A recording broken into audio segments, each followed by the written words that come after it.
sure is true. That's sure. Oh.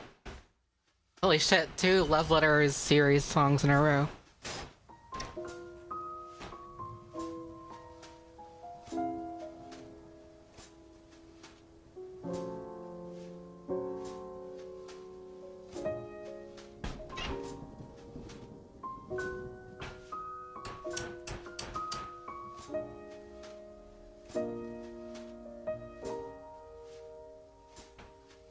Meow meow. Meow meow meow meow meow meow meow.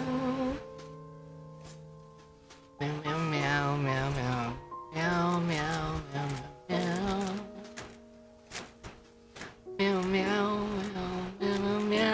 Meow meow meow meow meow meow meow meow. Meow meow meow meow. Meow meow. Meow meow meow meow meow meow meow meow. Meow meow meow meow. Meow meow meow. Meow meow meow meow meow.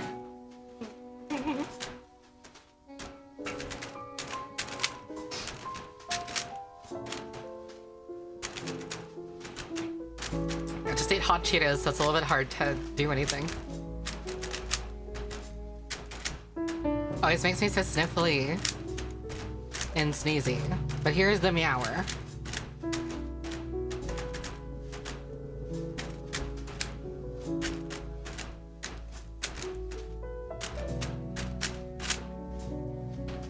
Okay, let's see if I remember.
So lovely.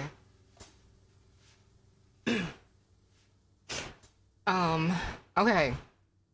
That was like a nice way to use evening trot. I did remember, yeah. So, hello, Wonders. Sometimes if I take too long, I like completely forget how to do the second layer solve for some reason.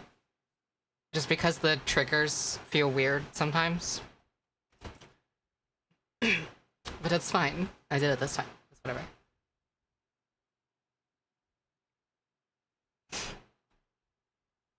I released Batty. Where's Batty? Batty! Batty said, "Hello, Baba City." Batty! Batty! 5 little donuts jumping on the bed. Batty! Batty! 1 fell off and 328.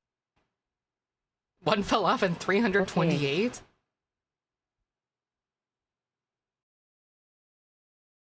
Sure. Okay. Sure. If you so desire. Batty! Batty! Relax. Today also again, I don't know, just feeling the lemon again. I don't know why. It's the combination of sweet and, not sweet, the combination of spicy and sour is just a really good combination. Like spicy and sour, both the flavors that make you wince a lot. And then you put them together and it makes you wince even more. And it's like really nice. I'm on that good cushion alcohol. Actually, what was it during one of the Red Dead streams I was doing? I accidentally like chased like hot Cheetos with like whiskey, and it was like the weirdest sensation ever. I'm gonna try it again. I'm gonna try this again with the lemon. Lemon? How the fuck do you pronounce it? Hold on.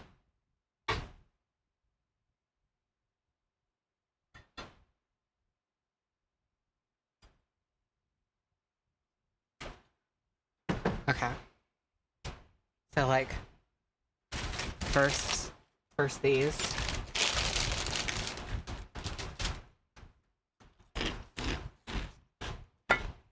And then try that right after.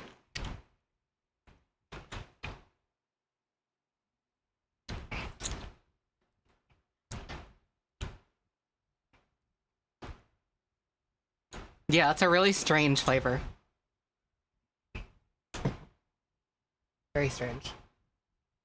It's interesting. It's like okay, you know what it's like? It's like it's like the whiskey turns it into like beef jerky flavor. It suddenly tastes like beef jerky. Like spicy-ish beef jerky. It's interesting. It also makes it kind of, there's like a creamy, milky aftertaste. That's weird. Probably some way the ethanol is mixing with the cheese in the Cheetos, maybe? Daddy said, want the roll. Yeah, I don't know. Like the whiskey and hot Cheetos, there's like a creamy aftertaste. I genuinely think it's probably something to do with like the alcohol touching the cheese particles. Your Cheetos should not be creamy. Stop having them like that. It's true.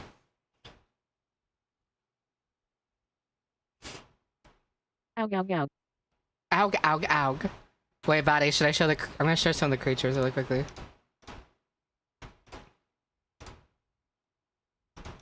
Where are my creatures?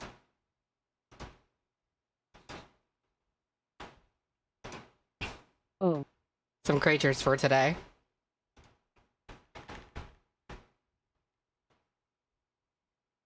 Sure, you can show the world those things. I can, yeah. Hot Cheeto and tequila on the rocks. I can't stand, like, I can't stand alcohol with ice in it. I just can't. It, like, waters it down so much, and, like, whiskey itself is already so light that it's, like, putting water in it just kind of, like, turns into nothing. Man, I'm so fucking green. Man, I'm so fucking green. Oh, where's my other greens?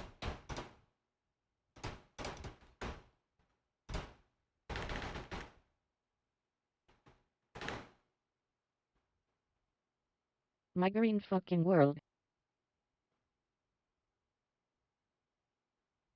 Yeah, bitch. Yeah, bitch. Yeah, veg. Here comes my favorite one. Just, like... It's Michael Gira's dog. We keep it green here at Vylet Pony Fickle.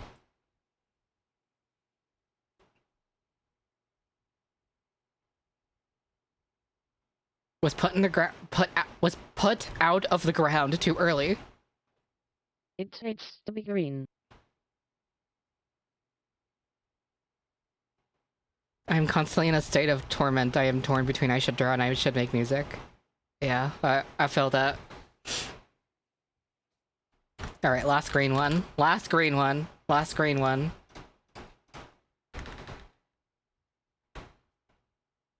The last green fuck. The last green fuck.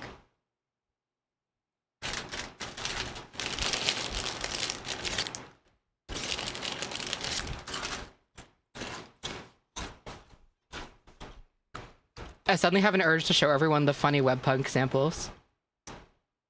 What are we thinking? Okay. Let's do it.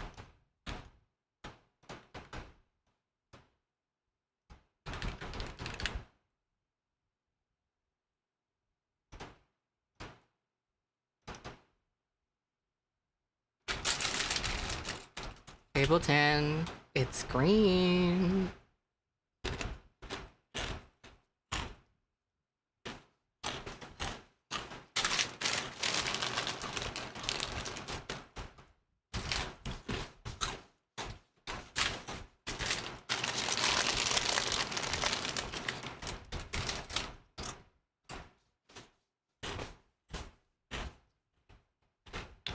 Green album when?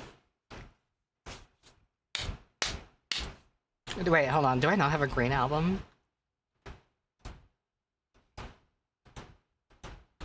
Holy shit, I don't have a green album, do I? I mean, maybe Super Pony World a little bit, but that one's like greenish. It transposes into purple. There isn't really a green album. How about just single covers? Oh wait, you know what? No, never mind. I mean, kind of the baddie ones here, but still not as green as could be. Fuck, Mary Carol, sure.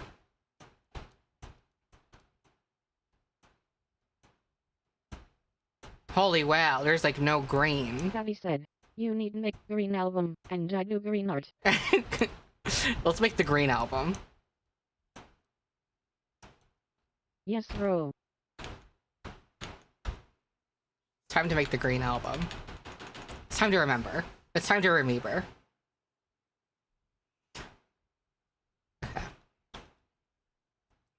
This is webpunk. I mainly wanted to show one specific part. If I can. Hi. Hello. Hi. Hello. Hi. Hello. Let me in.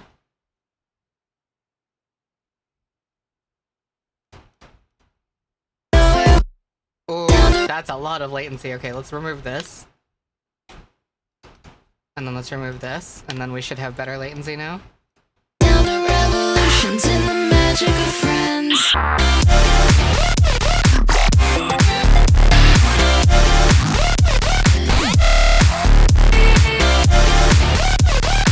Ableton's so much louder than Mike. Yeah, hold on.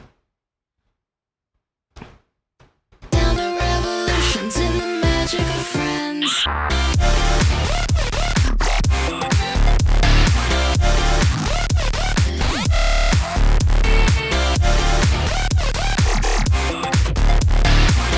So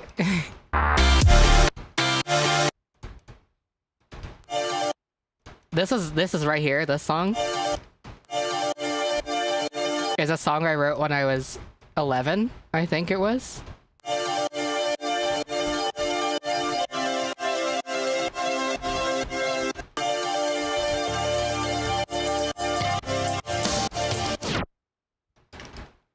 Oh, come on now. It's gonna do this, hold on.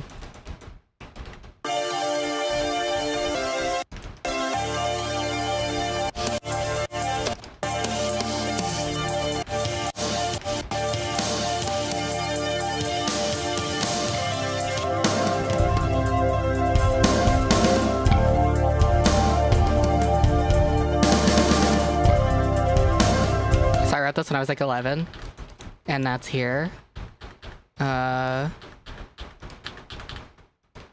As this one sound here.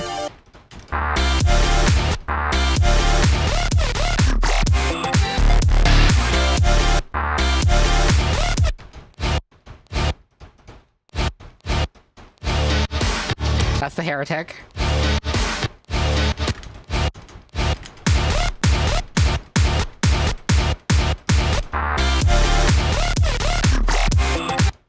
This is the heretic and pest combined.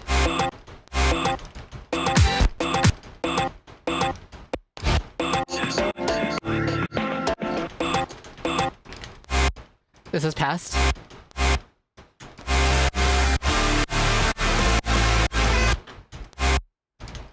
That's also past here. That's also past here.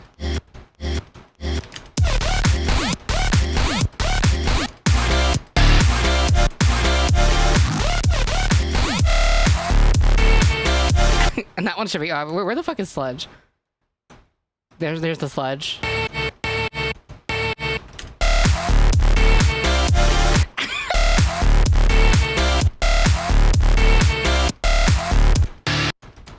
Oh, that's also sludge here.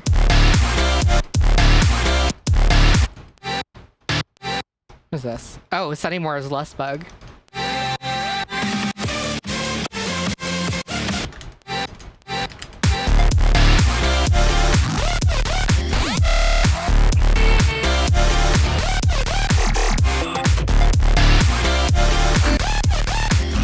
It's literally just like this. This is like the Monarch section.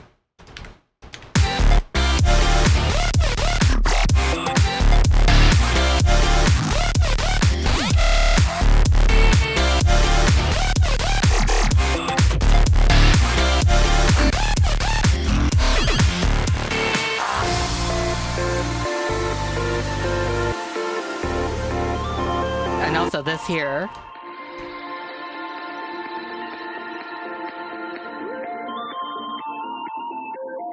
Is actually a lightning bolt teaser at the beginning of the album, you know, in Webpunk.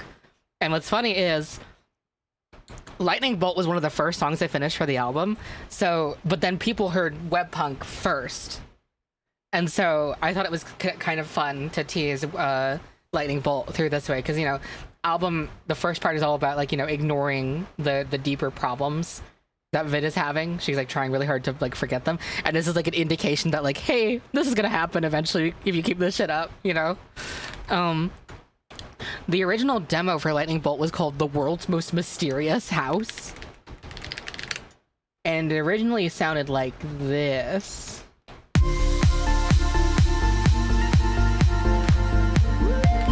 Oops.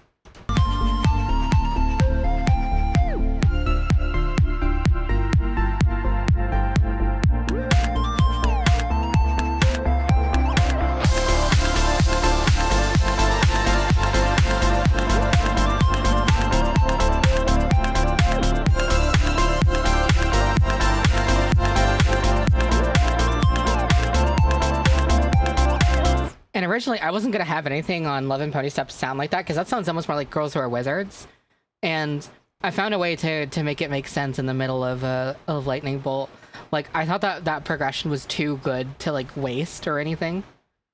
There was another demo near it. It was I think it was the Cadence one. Wait, what the fuck was Skrunkle Trap? Oh, I think I made this on stream.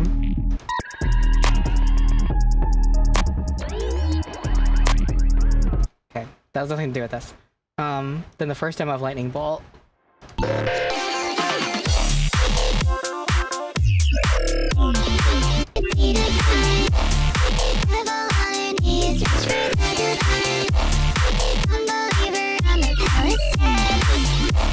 The original idea for Lightning Bolt didn't really change very much. But the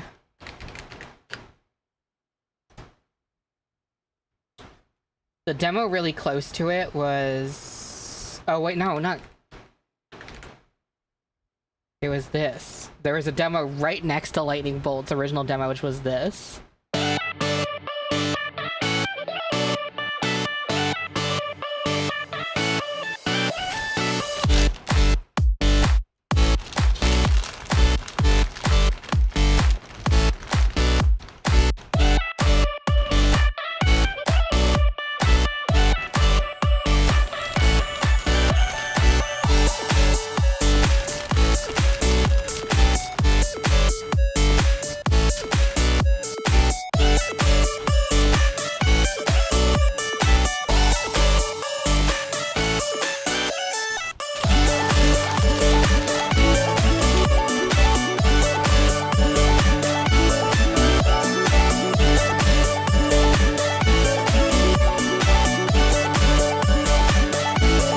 I think that was originally an idea that I had for Love and Pony Step, I just didn't like how it worked. for the album, but that was like right next to Lightning Bolt. I don't really think about playing any local fur events or anything. I'm not a furry, so it's like it's not like my first thought. DIY is everything when the world is chrome patch. Some very simple square patch I made.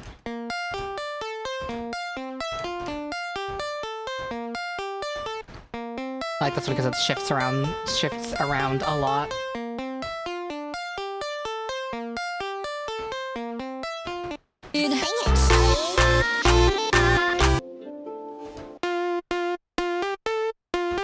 I do have a fursona, but I'm not a furry.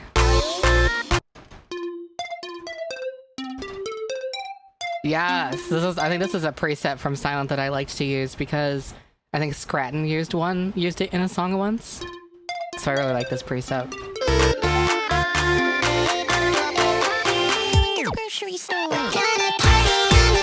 What's the difference? Furry is a label I don't claim at all. I'm just like me. I don't really participate in the furry community or want to be a furry. Same thing with the brony community. I think I've talked about this before. I'm like selectively contrarian. The truth is I'm not a brony or a furry, even if like my interests and my art intersects with those things. However, I will call myself a brony or a furry if it pisses someone off, you know? If it like upsets someone who definitely deserves to be upset. So that's where I will say that. But the truth is that I'm not either of these things.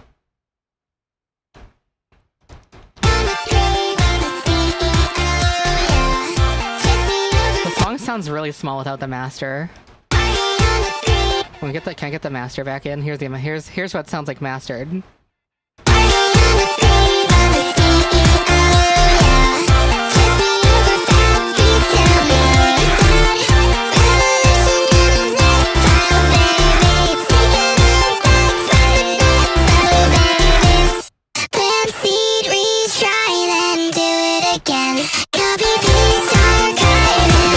I don't know if anyone's ever gonna catch this normally, but Shelly's singing in the background here.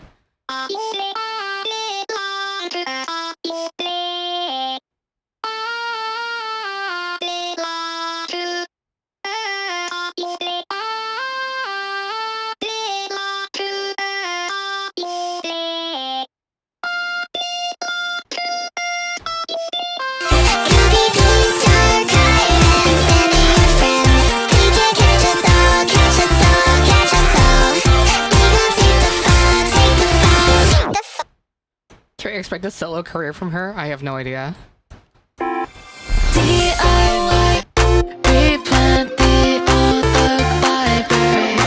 of the things for the song are pretty simple. Like this is like a preset that Nero used in Welcome Reality.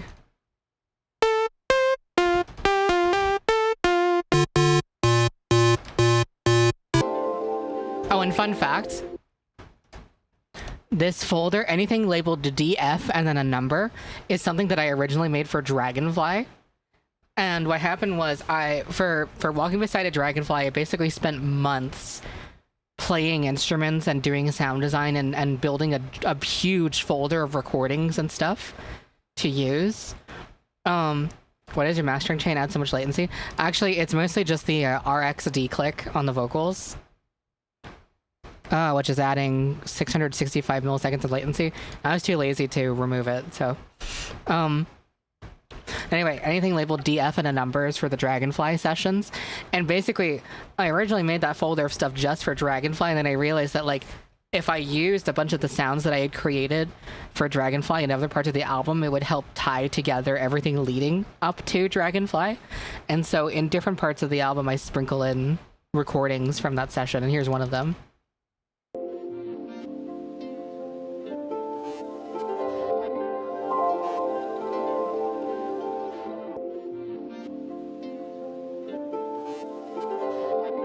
So that's here, in this context. And it's all so arbitrary, taking back the ordinary, replant the old oak library. And I can even song myself, like, it's fun. We're gonna party on the grave of the CEO, yeah. Jesse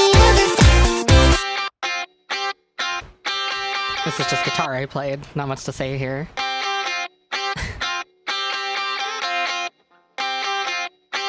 I really like the tone I got on this. What was I using here? Oh, I was using, the Archetype Polini amp for this one. If I take this off, it sounds like this.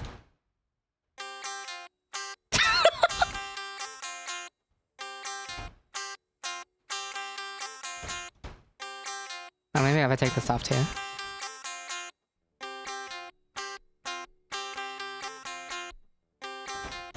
So this really adds a lot, this amp.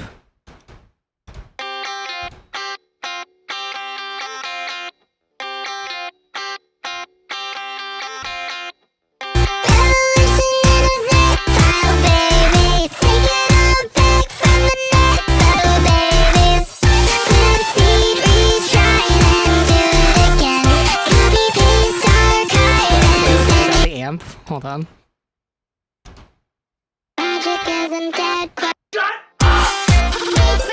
Bring out the juicer to sing about a happy life. If he's got a suitcase, make him walk the plank. If he leaves a trace, step You can't even hear it. because we're gonna party on the grave of a CEO, yeah. Let me change it so you can still hear it, but it just doesn't have the amp anymore. Bring out the juicer to sing about a happy life. If he's got a suitcase, make him walk the plank. If he leaves a trace. That's kind of why the amp you use is more important than the guitar you're using. Is some advice. Because you could actually make, like, you know, the Squire $200 guitar sound really incredible. It's just a decent amp, that's all you need. This amp isn't even, like, pretty sure you can get this for under $100, so it's not like it's gonna kill anyone anyway. Or you could just pirate it. But it's not that expensive for an amp that's as good as it is.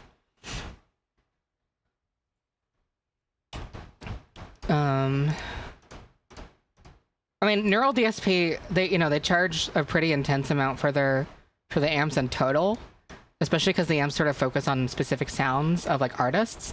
But goddamn, I wish I had it during I was using just Guitar Rig for Monarch. If I had had these amps during Monarch, it's crazy. But the good news is that Promise Complex is gonna have a lot more rock music again, so the amps will come in handy with that.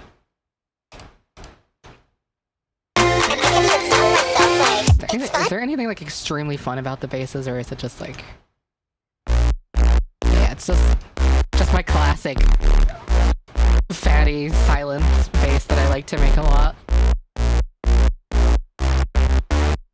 My bass technique is always just like with the silent, the fatty one, is you go, pretty intense 24 slope filter, drive key tracking all the way up and get a lot of the tone out of the resonance and at a distortion here. The cutoff is arbitrary, this is nothing. But first oscillator is just one sine wave, and then the second one is a four unison saw wave with pretty decent detuning. Retrigger just on the sine wave, just for phase consistency on the sine wave. The saw wave is going to be pretty messy anyway, so it doesn't really matter. But I do have that, and just throwing that into this insane curve, which is not necessary in an OTT. That's just one of my favorite bass sounds is just that.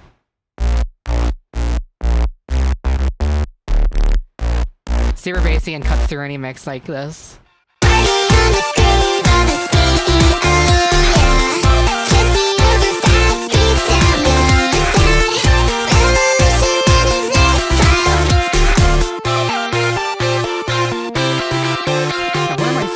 Where are my strings?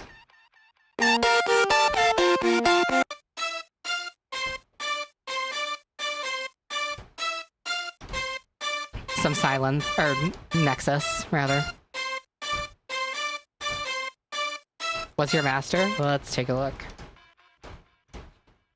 First is Slick EQ, not even doing anything with the pots, just low frequency high high pass thing, and for the side frequencies, and then doing the low cut and high cut at 11 and 28K, which this is pretty generous. I could probably still, you know, cut more of that, but I actually have the oxide, which is that makes this the big fat, pulling it back a lot, because I tend to have a pretty decent amount of loudness by the first stage anyway, so I didn't need it going that hard. Pro MB, which you can see what it's doing here.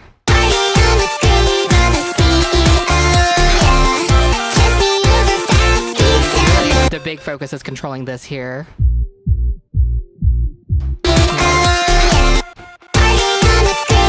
Settings is attack clamps down pretty fast.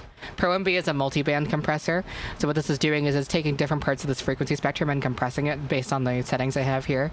For the low end, specifically this frequency range, the main idea is I'm trying to control the bass flow with the kick drum, because the kick drum is pretty intense, and trying to make sure that they're just not going crazy at each other. The attack is really fast. If I did this, for example, the compression would start really slowly. Instead, I have the attack basically as fast as possible, so that the moment this hears something going over the threshold, it starts to do compression immediately, and then it takes, you know, a longer time for the compression to stop happening. In this case, I wouldn't do this setting on like higher frequency stuff. Like, for example, for the high frequencies, it's literally causing distortion on purpose here.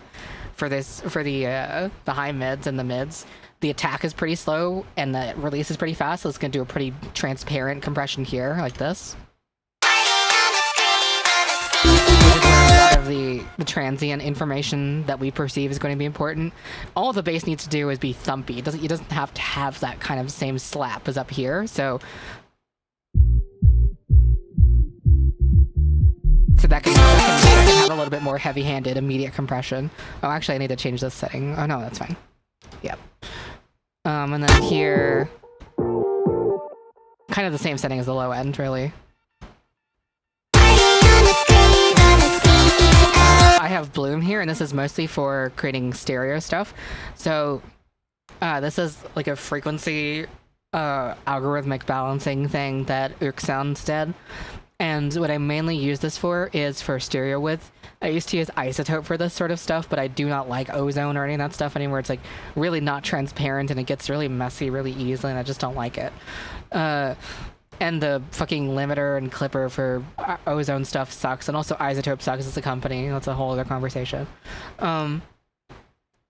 But for this, it's like, I'm splitting the 4 bands, which is operating very similarly to Pro MB right here. I'm splitting the 4 bands and pushing the side channels up. So if you're listening to music in stereo, if you're listening to the stream in stereo right now, you will be able to hear what's happening. If you're listening to the stream in mono, you're not going to hear anything when I do this.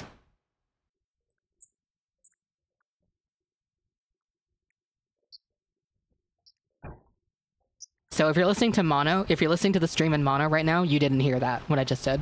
Everyone else, you heard that sound.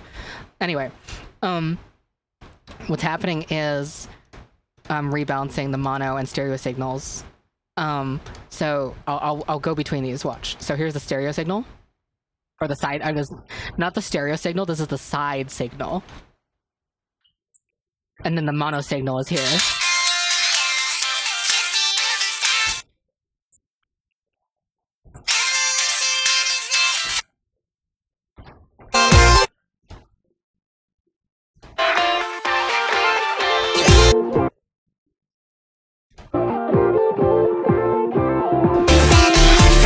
So, long story short, you know, putting this in as simple terms as possible, what this is doing is making the whole mix sound wider, like much, much more spacious to your ears. If I turn this off, it falls apart in the width variety.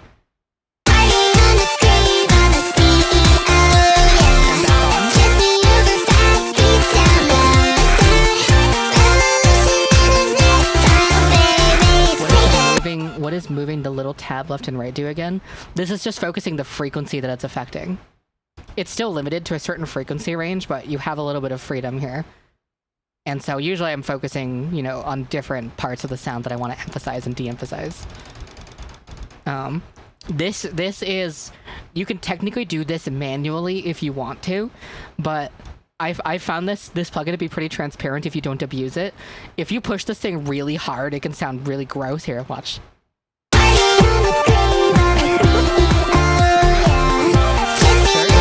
There's no need for that. So using bloom subtly can really bring out a song a little bit. Anyway, after that I have this corrective EQ, which usually people recommend once you're at this stage in the mastering to not do boosts and to only do cuts, but I don't give a fuck because this is going into a clipper after, so who fucking cares? You have this noise floor, by the way, I'm pretty sure because of this. If I turn this off, no. Where is that noise floor coming from, actually? I'm curious. It doesn't matter, you're not gonna hear this, but... Is it drums? No. Is it basses? No. Is it FX? No. Is it melody? No. Is it vocals? Turn off all of these?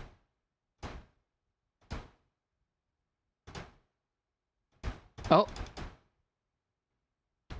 It's coming from the FX stem, maybe? And the melody stem. Okay, so something I have in vocals, melody, and FX are both contributing like a low-level noise to this. Again, you're not going to hear this. This is negative 100 decibels. It doesn't matter. But, you know.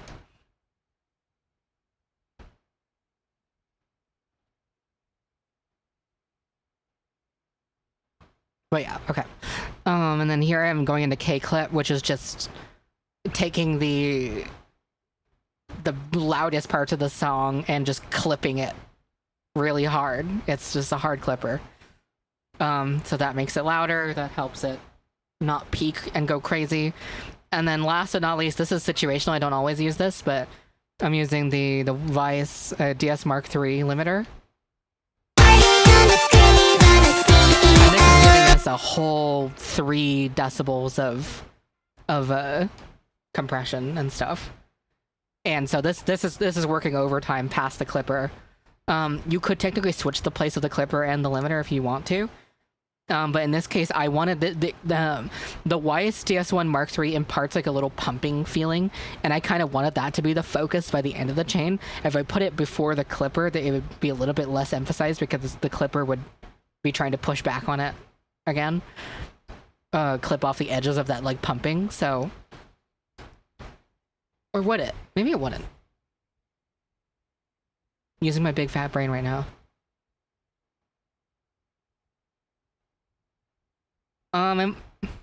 Let's try it. Oh, yeah, I'm right. Okay, anyway, so, switching the place of the limiter and the clipper in this case just makes it sound more choppy and gross, and so this is the order that they needs to be in. But yeah, this does some pumping and limiting by the very end of the chain. And I really like what the DS1 Mark III doesn't always work on all the material I throw at it. But for the times that it does, it just puts a big fat sparkle on stuff. And in this case, because this is such a pop beat oriented song where the rhythm is like the exact same the entire time, this thing kills because it creates that pumping effect pretty nicely. This thing can be pretty transparent too. If you take away the compression stage of it. The compression stage either, so that's like cool. You'll also notice that I'm almost never using the preview function, which is a look ahead function, basically. You really want to avoid using look ahead for your limiters if you're focusing on loudness. If you're focusing on transparency, sometimes it's fine, but like for stuff like that's like really beat heavy, like this song where, you know, the drums are pretty heavy-handed, heavy-hoofed, doing look-ahead functions on your limiter is going to make the compressor get really scared, you know, way too far in advance. It's going to start compressing before the next kick drum hits. It's just like, you don't want that. That takes away from the energy quite intensely. So, but for something like orchestral music, maybe, for something like, maybe even R&B music, you know, maybe look ahead isn't gonna hurt your master too badly. Because the reason why you would even want it in the first place is because it provides more overload protection at the limiting stage, but it can be at the expense of transient emphasis and like punchiness to stuff. If you start doing the master channel and the whole song is finished, or you can already start doing it on like the first demo. I only master at the very end. The song should sound as good as it can be without any mastering whatsoever. That's my opinion. Some people do top-down mastering, which is what you're describing. And for me personally, I feel like that makes it harder to write my music sometimes, unless something I'm doing really, really needs to like have some level of like loudness protection and cohesion before. But I'm rarely am putting anything on the master before the song is done. And the latency would also, fuck things up too. Because let's see, the Wise Mark III, what does this do? This gives us 168 milliseconds of latency. How about K-Clip? K-Clip should be 0.88. Bloom, how much is Bloom giving us? 23 milliseconds of latency. Does the Oxide do any latency? 1.8, that's not a big deal. How about this one? 39 milliseconds of latency. So, we'd ever do a project with Candy Claus type mixing? I don't know, but I'd really like to. Loaded question, but if you master in the song project, how do you deal with song transitions?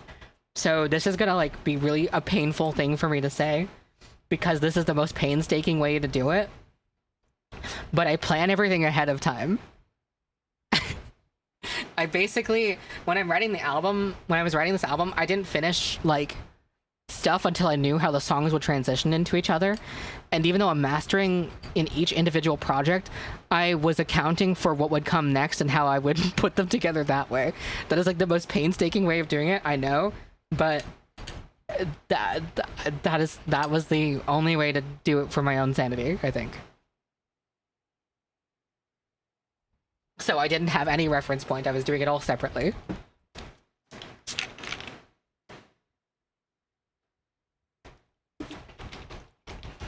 Of all your songs, which do you think would be the song if I wanted to break it down in FL and dissect it to understand, learn from your sound? My sound, it gets so different depending on what I'm doing, is the complicated thing. Maybe the most well-rounded thing.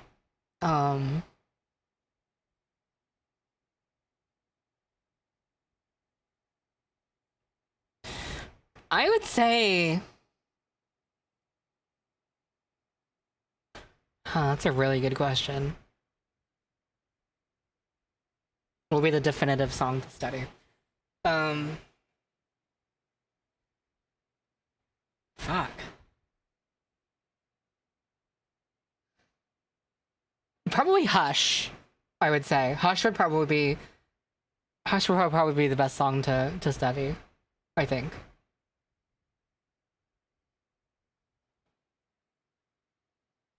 Hush goes through enough motions of stuff that I like to do that it would be really helpful, I think.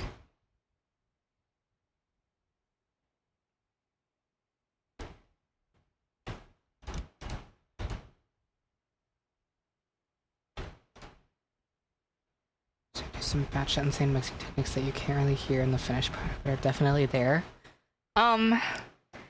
Yeah, but most of them didn't work out well.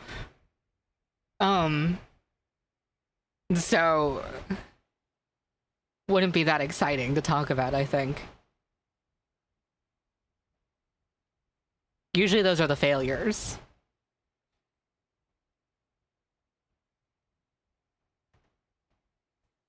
There are songs like Dove Not To Be where I pushed it as hard as I could into a clipper. That song is loud as fuck.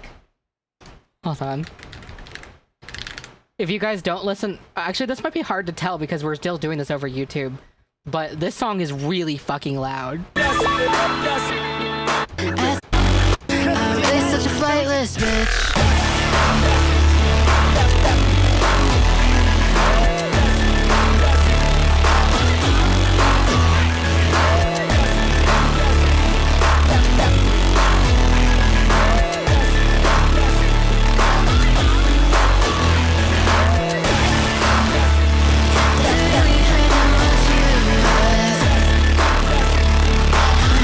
the thing. I'm gonna talk about loudness in a minute, but I'll answer the question. Was there ever a period where you mastered your songs in different project file?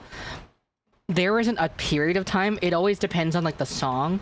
There are a few songs I've done in a separate project file doing the mastering, and the one that is the most evil one for me was Never Looking Back on Fairy Tales.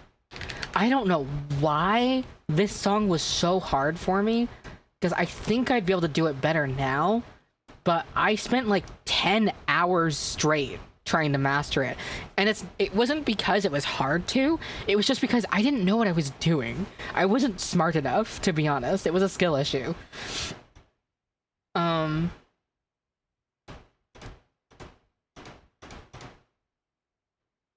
This one. Like this whole wall of sound stuff here.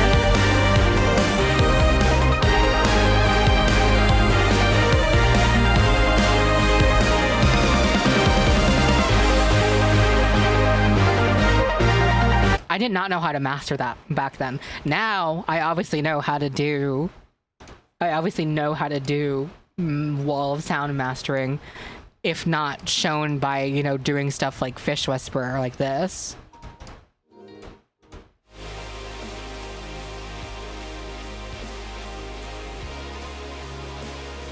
And also Creek Flow.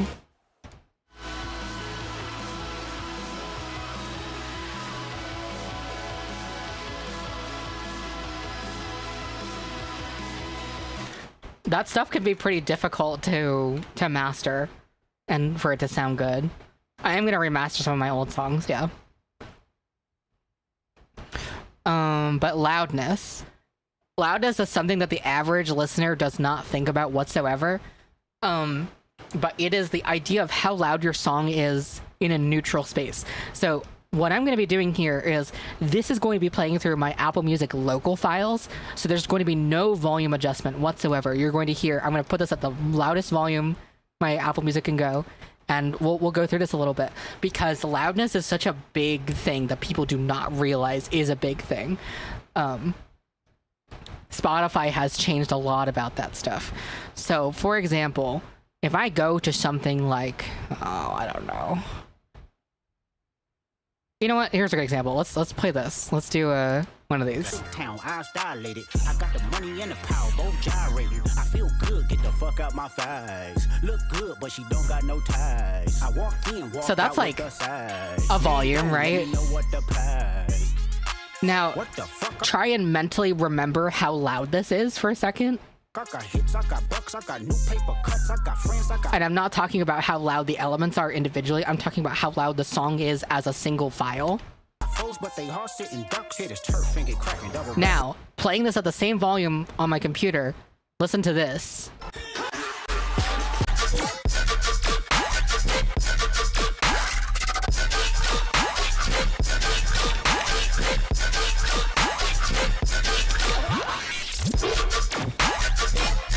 Now, I probably don't need to tell you that this is much louder.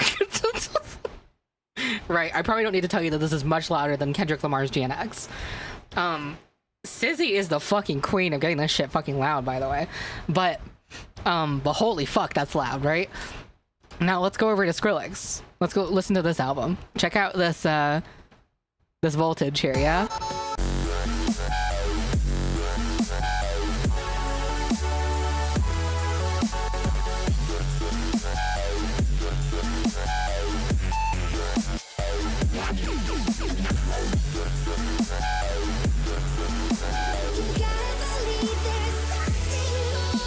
So that's cool, right? Now listen to this.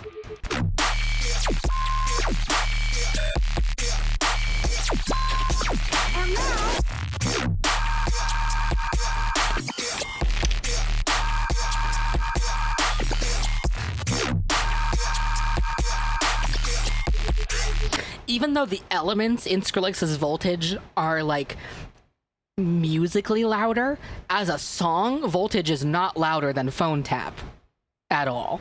Phone Tap is so fucking loud.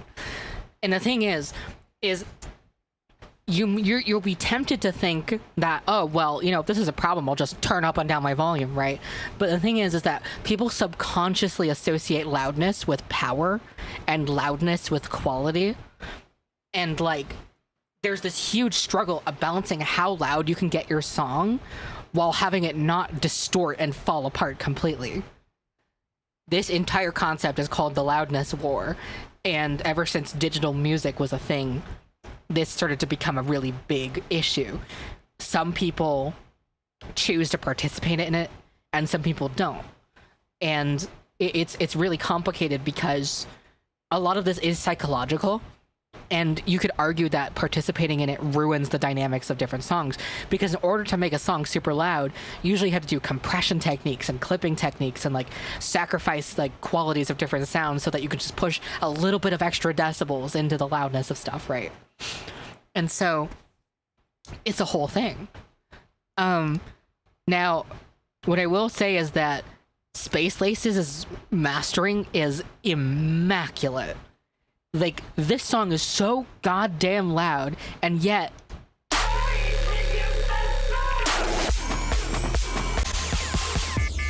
We are controlling transmission.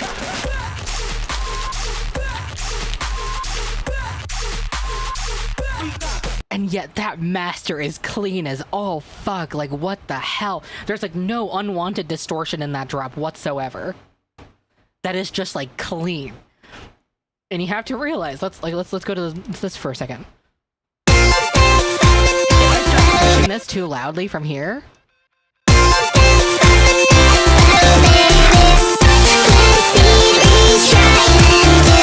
that is unpleasant distortion because it is uneven and it doesn't sound right because it's the clipper and the compressor fighting with each other, right? If I try to do it from the compression stage, watch this.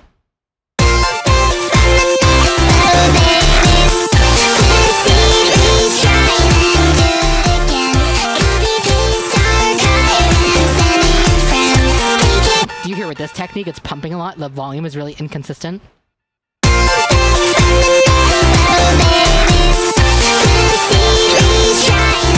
Now, obviously I'm overdoing it a little bit, but this is to show a point that, like, getting your song to be loud isn't as easy as just turning a thing up, right? You have to do a lot of, like, if I wanted to increase the volume of everything to the volume I was trying to push this to just now, I would have to go in here and be like, okay, let's go in and sacrifice the bass frequencies over here. You know, get some of this down and make the bass weaker, right? You know, remove some of the subharmonic stuff here that's giving some tone to the drums afterwards and whatnot. You had to do a lot of sacrifices and do a lot of compression and stuff on things, and eventually something that could be dynamic and like really like open feeling turns into this squashed sausage of a song just to get it to be louder.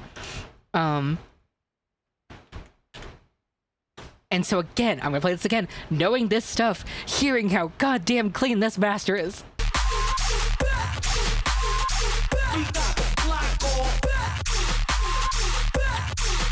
When that kick drum hits and it pushes the bass away, it is so consistent and so tight. It's just, what the hell does Space Laces do to get the music to sound like this? No one actually fucking knows. He's a fucking mystery. Anyway, you'll notice that I'm halfway between fighting the war and halfway not. Because if you compare my masters, for example, let's go to what's a good example? Let's do this one.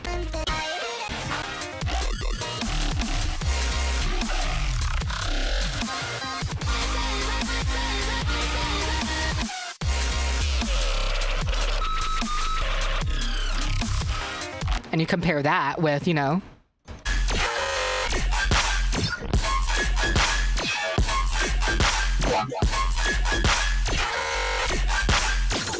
I'm clearly not making my music as loud as Sizzy. And like for me, it's special because the material, I don't want to sacrifice a lot of the stuff that I construct with this song. And a lot of other artists often are making their music with the mastering techniques in mind. Sizzy's a genius at this, as she's doing things consistently so that in the mastering stage it just fucking works. But for me, I'm really stubborn, and if I do something in the song, I want it to sound that way, you know, by the end. And so I usually am not trying to sacrifice things, you know, to do that.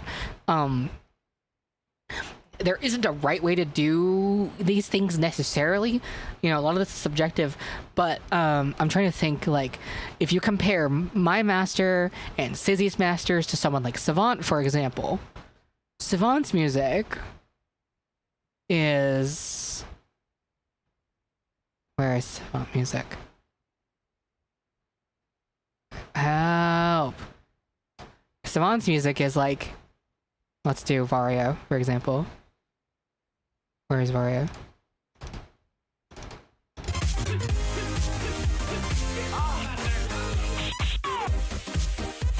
This song is mastered pretty quietly.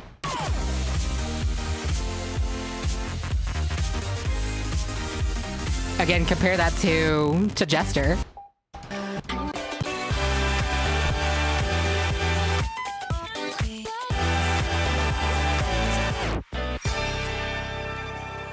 So, like, my drop for Jester is much louder than the drop for Splinter by Savant.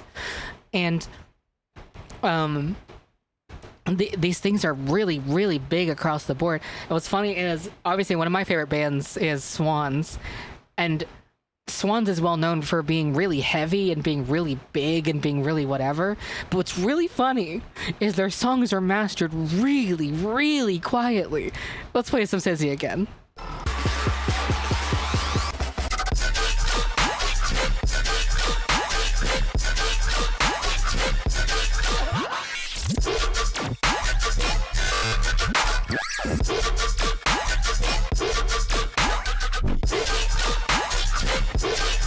Okay, and now The Glowing Man, which is like a really loud song to me, and yet...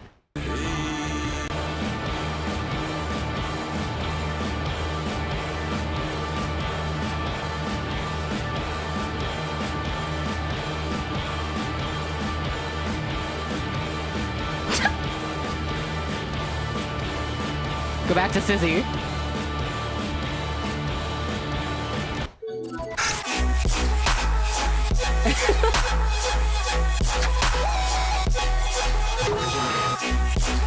Now, here's the thing. Loudness is also a little bit genre dependent as well. So obviously EDM is going to be mastered louder than Swans for obvious reasons. And yet Swans is still quieter than like a lot of the own competitors, not competitors, but like people in rock music essentially. Like, I'm pretty sure I was mastering louder than Swans for Monarch. So let me do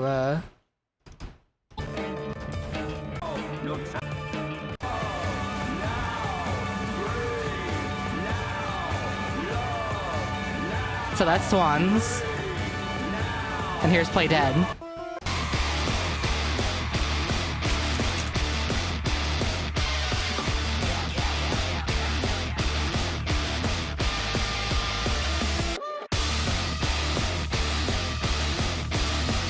So it's like, even in similar genre spaces, you know, both being the format of rock music, Swans is still like quiet. Now, the thing is that the advantage to Swans is the way they master their music. I'm pretty sure Michael Gira does the mastering and the production and all that stuff. Is the dynamics. The quietest parts are as quiet as necessary, and the loudest parts are as loud as necessary. You know, that dynamic range and stuff. For some people, a lot of this just is not going to be a problem because, again, you just change the volume. But for a lot of other people, they're going to psychologically perceive weakness and strength in music engineering through the way something is mastered loudly. Which is interesting and sometimes unfortunate, and it causes people, including me a little bit, to, you know, try and push things pretty intensely in the master. So, about loves. At the end of my mastering chain here is True Level by Sonable. And don't worry about +3 True Peak. I'm using this to monitor my loudness of the songs. And the way it works is, for streaming services like Spotify and Apple Music are going to change the overall volume loudness of your songs depending on how loud they are. And the reason why they do this is to even the experience across all things. Songs that are too quiet get lifted up, songs that are too loud get changed down, so that when you're listening to playlists specifically on Spotify, that the volume doesn't jump all over the place. I don't know precisely how much I do or don't agree with this practice, but it is the industry standard. They do this in Spotify, they do this in Apple Music, they do this in YouTube and everything. And so there is a measurement called LUFS, LUFS, which stands for loudness units full scale. And how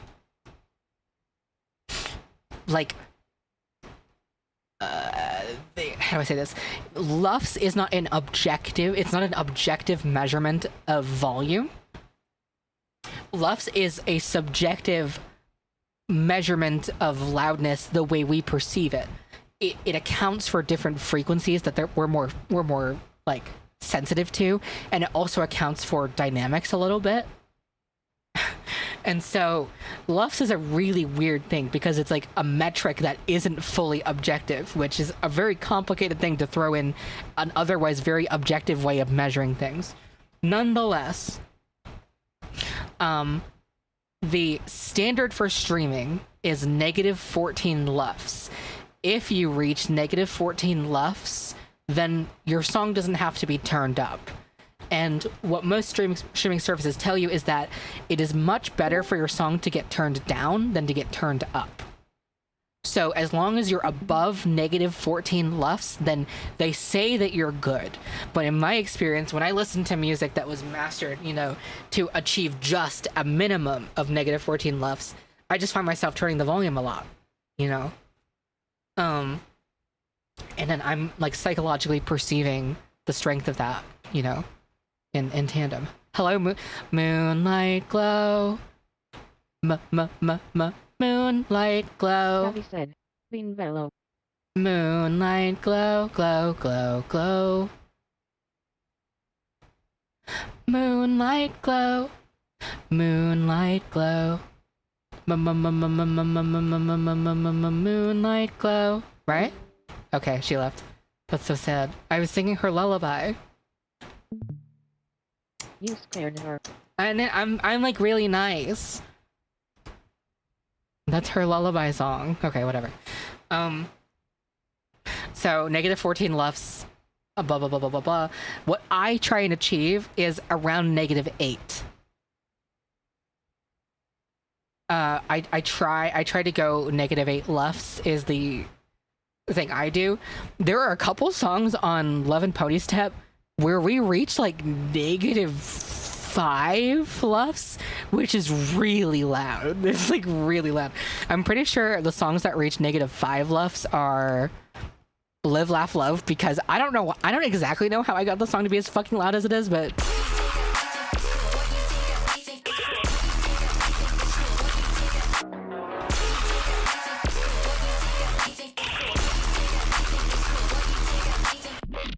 I don't know how I made this song that loud. I'm gonna be completely honest. It was probably just an accident. And then the other one I think is... Damn, what was the other one? I think it was Wonka X Hal.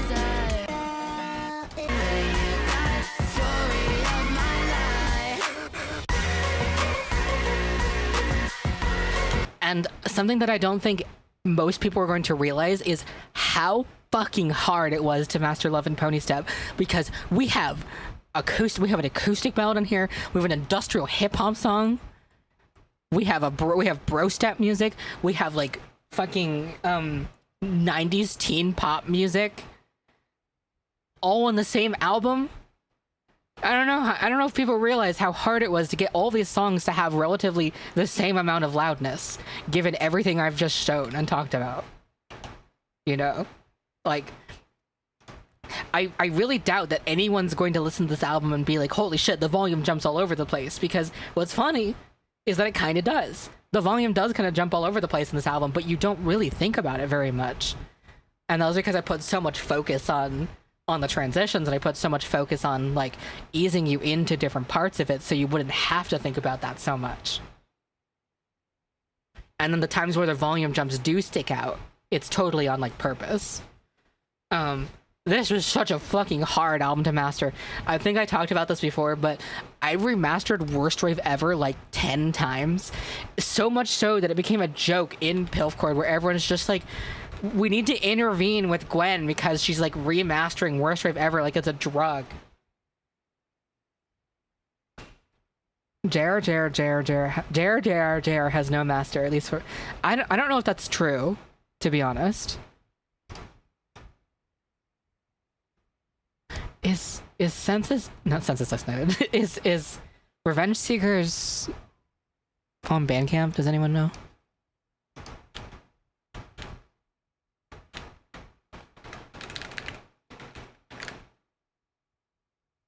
It is. I don't have it on Bandcamp. And the reason why I'm asking is because I would download the highest quality WAV files from there. I think I bought mine on iTunes, so... I have... You know what? Hold on.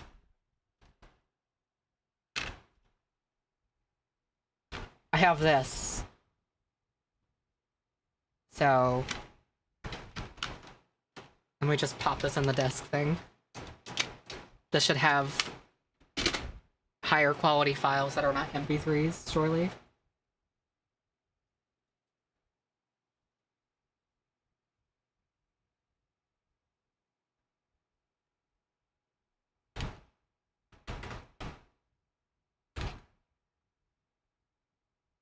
I miss Moonlight Glow.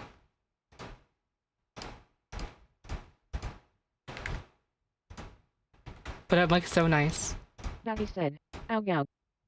Ow goug.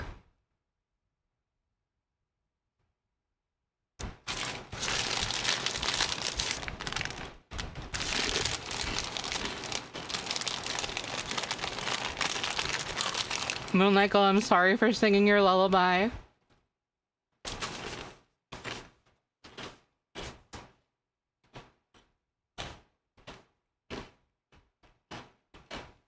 If you come back, I won't sing your lullaby again. I mean, in stream. This is so sad.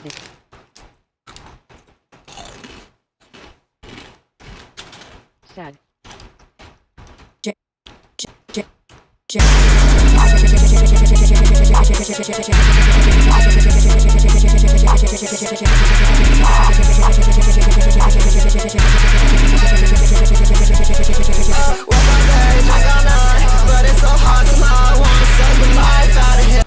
So clearly there is some form of mastering on this because you can see in the waveform it's clipping. Right here, all the samples are still in beneath the threshold. We might be able to emphasize how this looks if we take this like that. Yeah, that is clearly clipping. So there is some sort of master on JR. It's probably just a clipper. Also, these waveforms are really interesting. They're like out of phase on the left and right channels with each other. Hello, Moonlight Glow. I'm curious. I haven't listened to this in mono. I'm gonna see what happens if I sum this to mono really quickly. What happens to the bass if that happens?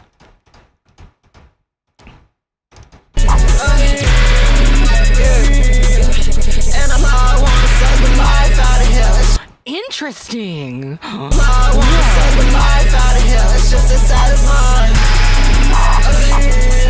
Holy shit. This song like almost completely falls apart in mono. I mean, I could tell it would because of how out of sync these waveforms are, but like, wow, it really I'm not complaining, by the way. I find this really interesting.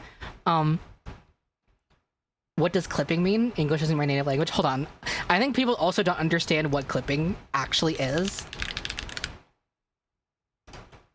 So let's talk about it. Assuming your source signal is a sine wave, clipping is basically where you take a sound and you chop off the loudest parts that exceed the overload threshold of the audio. And so because when something overloads, clipping is not the same thing as something being distorted, by the way. Like when you play something really loudly and it gets really distorted, that's not clipping. A lot of people call it that, but that's not technically what it is. You can call that distortion sound either like redlining or overloading. But clipping is where you chop off the waveform just before you hit that threshold to overload. And clipping is in itself a kind of distortion because obviously it changes the waveform, and it can result in something that definitionally you recognize as distortion. Let me take, for example,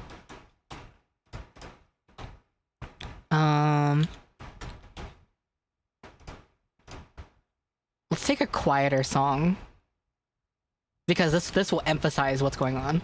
So, walking beside a dragonfly here. Let's take this. Let's take this part right here. Now, if I push this into overload, you're going to see in the meters on the side here that it's going to turn red.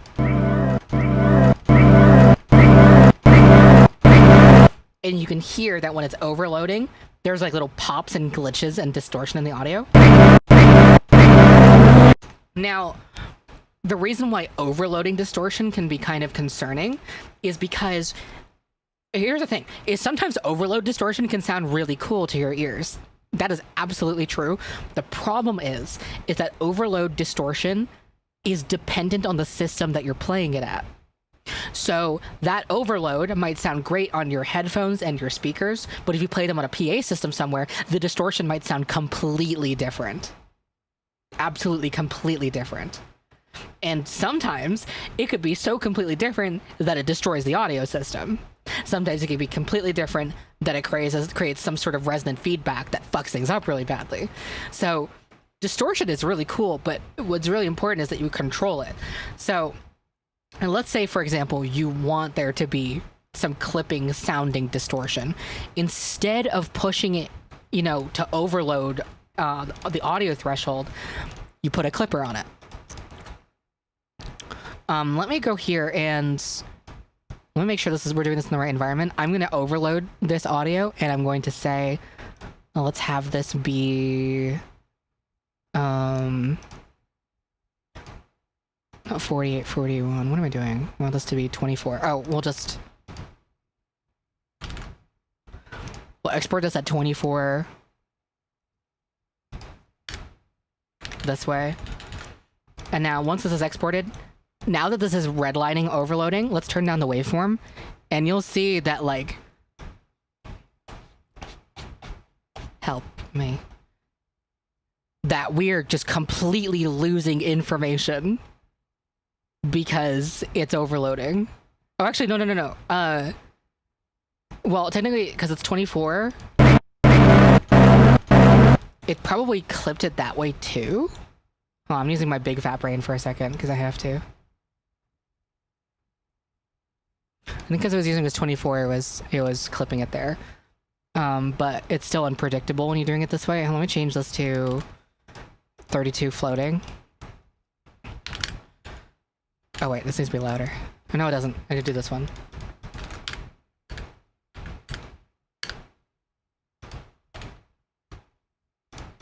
So go here, and if we're exporting at a lossless floating point, then you're just going to lose information like this.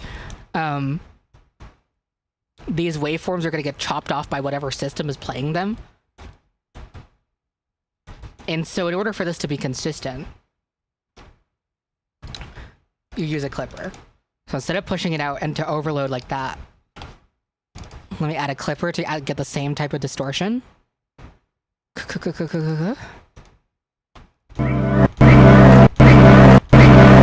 You still have that same distortion, similar sounding at least, but now it's going to be contained entirely within the file, within the recording. So if I change the volume of this, there's nothing that goes over. You can see that it just completely squares off the waveform like this, compared to just losing information in the overload. And if you do this in small amounts, you actually don't really hear the clipping very much, and that's how you can make something louder without having a lot of crazy dynamic issues and artifacting and whatnot. Obviously, if you use a clipper as intensely as I did, you're going to get distortion and stuff. But a clipper can be a really transparent way of doing stuff. Anyway. the difference between a clipper and a soft clipper is going to not have an immediate transfer curve for that clipping. So soft clipping can add more distortion. And soft clipping is a lot better for stuff that's like slower. I think is probably the best way to put it. It's a more rounded curve, transfer curve. They both clip, it's just the manner at which they do it. Anyway, so all that said is that JR is not overloading, it's clearly clipping. So there is a kind of master on it, whether it's just an output clipper or something else, but interestingly enough, back to the whole stereo situation. Everyone listening in stereo, again, you'll be able to hear this. People listening in mono, you won't hear this. When I change this to mono, and that is when this utility is on, you're going to hear it in mono. Actually, I can just do it this way. So this is on mono, and this is just stereo.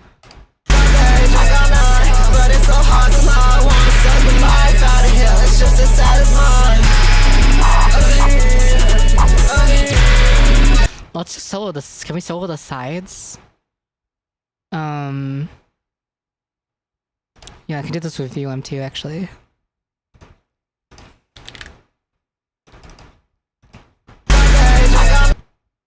First of all, can we change this to RMS? And then this skin has to go. Okay, fine. Utility lets you solo sides, I thought. No, it sort of just does this, I think. Just makes the sides louder. So I'm using this. We can solo the sides this way.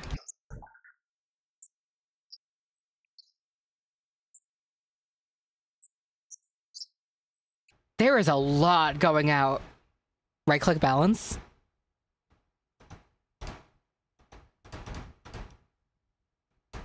Right click balance.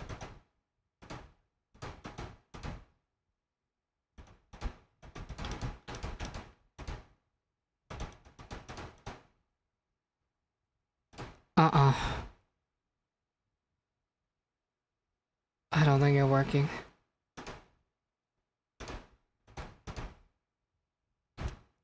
The balance right clicker. 3.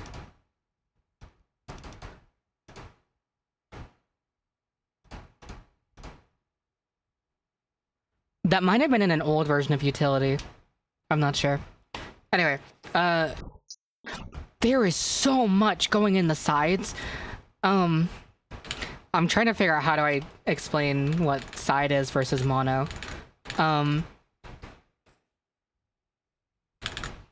Let me get this.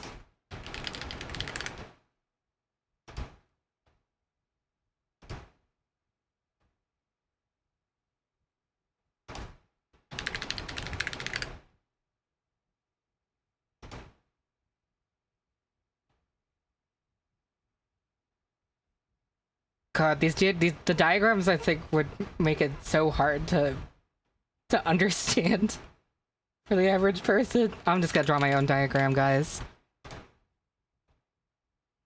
Now balance right click width. Oh my god! Holy shit, they killed me. What the fuck? I didn't know about this. Flashback to when you drew this before? Yeah, I did do this once, didn't I? But we have a whole new audience here now, so...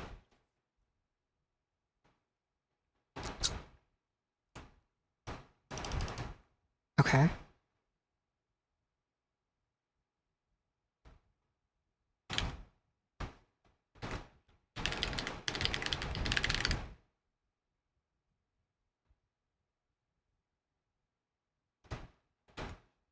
Come on. Okay, so I'm gonna try my best to make this make sense for everyone who doesn't understand what's going on. I'm sure everyone has heard the word stereo sound, and the average person, I think it's tempting to think of stereo. Oh, that's left and right, but not quite. So let's just say the circle here is the sound you're listening to. Okay, and you have a channel for the left side, or that's not big enough, channel for the left side, and a channel for the right side. So left ear, right ear. And what happens here is, so left, right, and then this part that intersects here is mono. It's like a sum of these two together. So mono is like right in the middle of everything. And the side frequencies are the difference between the left and the right channels. So it's like it's a mathematical difference between the absolute left side and the absolute right side, which is also happens to be the antithesis of the mono channel. So with that in mind, if you were listening to sound on a mono system, which is possible, a lot of PA systems are mono. Sometimes your phone or your computer can start working in mono. There's an option for it to turn it on. Sometimes other things hog your audio space, which can turn your main audio into mono and stuff. A lot of portable speakers are mono. So like, it's important for your song to sound good in mono. It should make sense in mono. Can you extract the side only by inverting one channel's waveform? You can extract a part of the side by inverting one channel's waveform. You can do it sort of, yes. Not fully. That you'd be flipping the phase of one channel, basically. But with this, a lot of complicated production techniques can sometimes make the side signal, or sometimes make the mids, the mono signal, kind of fall apart. The mid signal, mono signal. And I was noticing that, you know, looking at this waveform, that there's a very big incongruency between the left and right. You can see that they're slightly out of phase with each other. Well, not even slightly. This is very noticeably out of phase. I don't even think I need to explain that the left and right waveforms here are out of sync with each other for everyone. I think you can see that pretty plainly. And when that happens, your mono signal is going to fall apart quite a bit. So basically, if you're listening to JR on a mono system, like a portable speaker, it's not going to sound as intense or big as it does in stereo, because a lot of the mono stuff is getting canceled out. And what's interesting is, I don't know if this matters, because I feel like she understands this. I feel like she did this on purpose, just given how tongue-in-cheek the mastering comment was on the YouTube channel. That said, if we listen in stereo, and then change it to mono,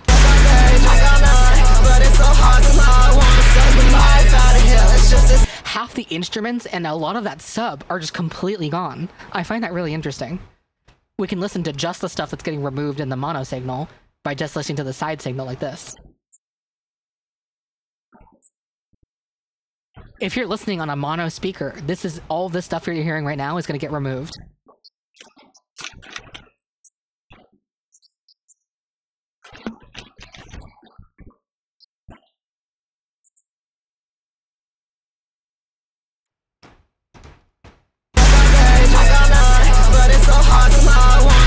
And the problem is, a lot of really cool effects ruin a stereo sound a lot. So one of like the most classic effects ever is a chorus, right? The sound.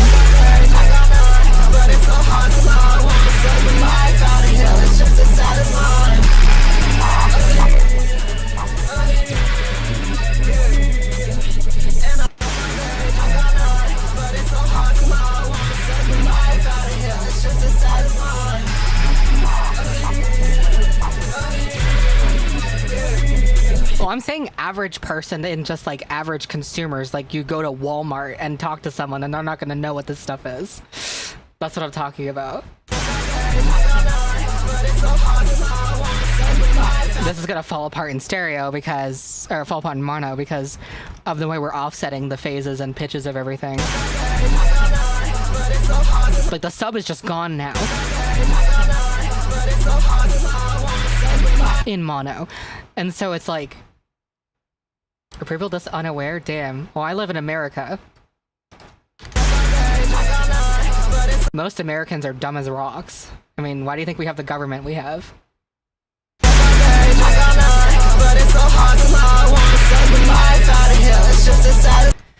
I find it really interesting. I find the width of this song very interesting because it does fall apart in mono, but I kind of just don't care. I think that's funny. I think that's interesting.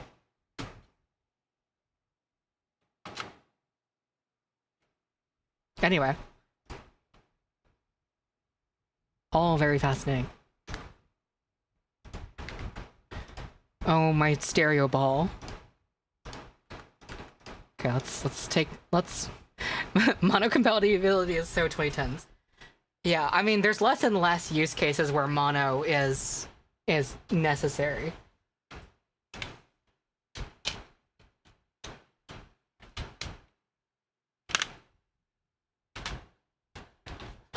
Burial, please don't fall on me. Sorry, Mr. Burial was about to fall on me. I take him out to say hi. Hey everyone, I'm Burial. It's so dark in here.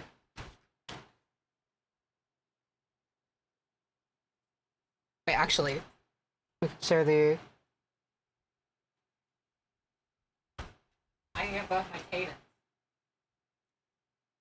Where the fuck is my cadence?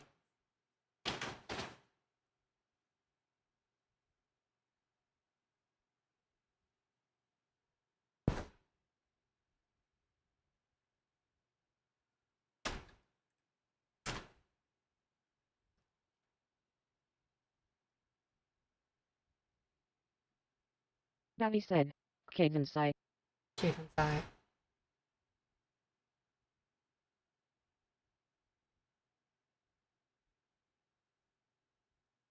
It's like so nice. Like, whatever. When does my shirt look green? I promise my shirt isn't green. It's like fine if it was green, but it's not.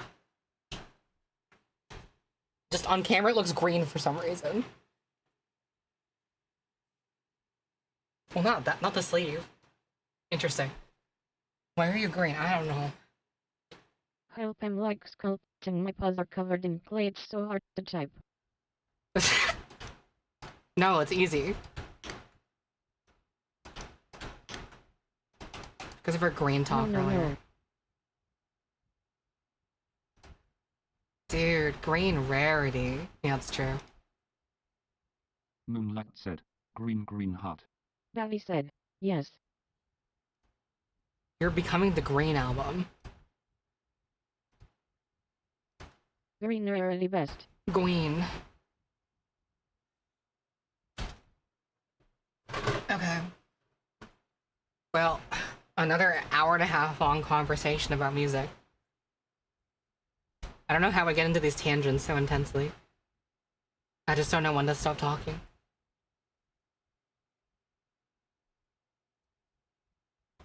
Bean, you're fine. Bean. Autism world. Bean, here's your kibble. It's like fine. Bean, you're fine. Look, you're fine. There you go. See?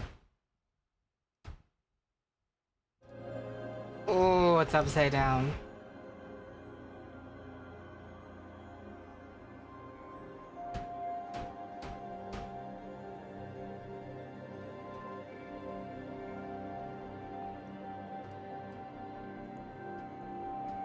Skrillex? Wait, why is it just Skrillex? Wait. Skrillex. What the fuck? Why is it just Skrillex? How is it like just Skrillex? What? How did I do this? What?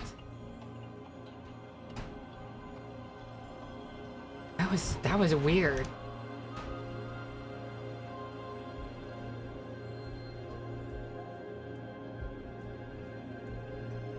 Playing owning a PC, all that. Owning a PC, all that to play on PS. Okay. I can tell you're like getting kind of like on my nerves a little bit, so if you like chill out, then I won't like remove you.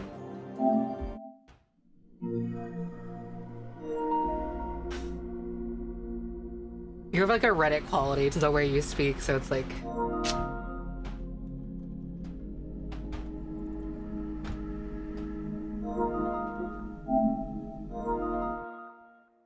Like, I don't know if I'm clocking you or if you're just clueless about it.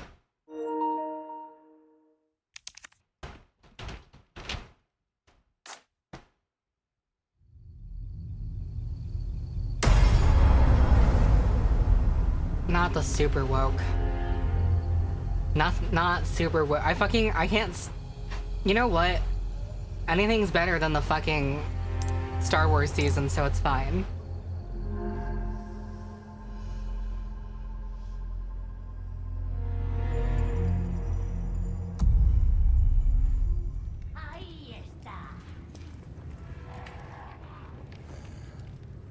Okay, I don't even remember how we got here.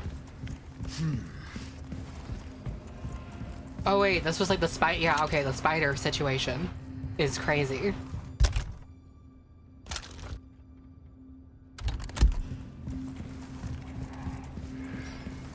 Take a look. Something's bound to catch your eye. Catch my eye. What, is it falling out?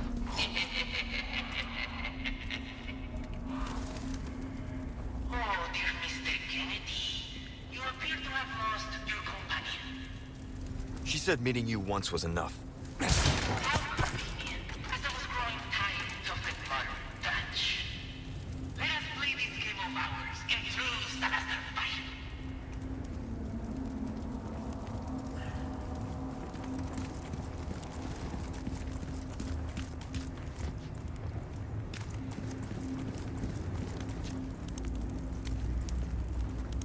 Bridge.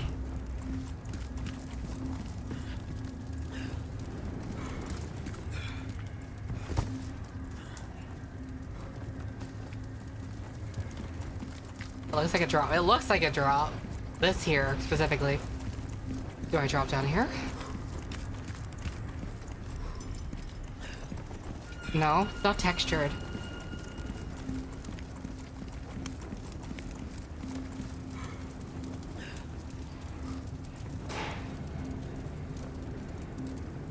Oh wait, I'm silly. Pretty sure it's just this.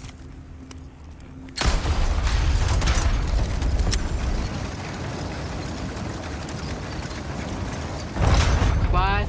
Oh, you were expecting me. Here.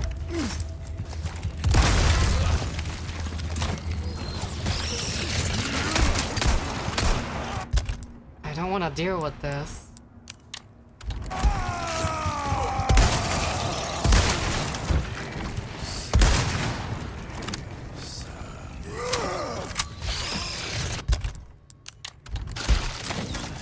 Nothing in that.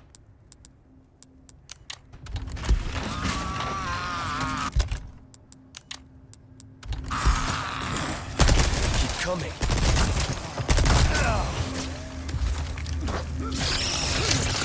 Oh, I see what this does.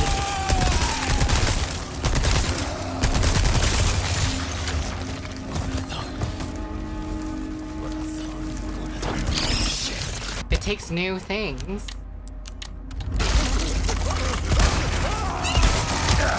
Can you stop it?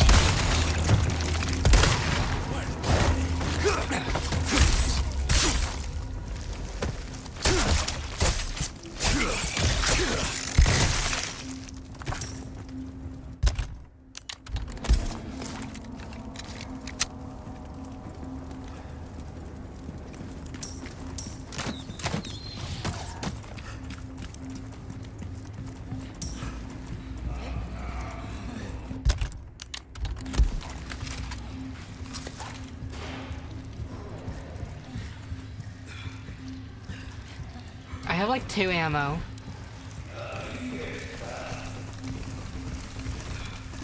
Hi.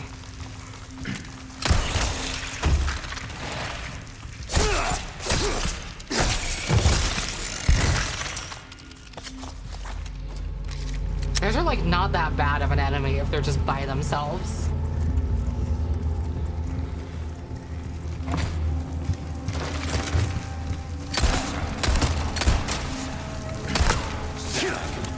But then they do this. And it's like really annoying.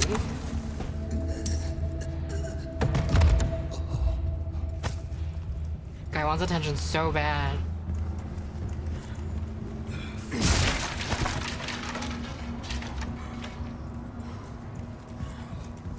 I can never get myself to like pears. Apples are like superior.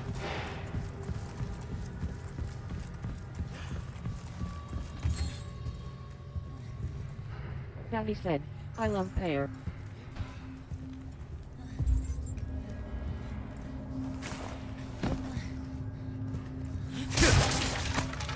And the play. And we love to play. Apple.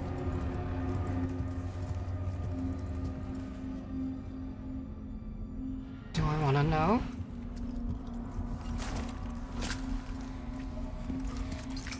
Ahí está.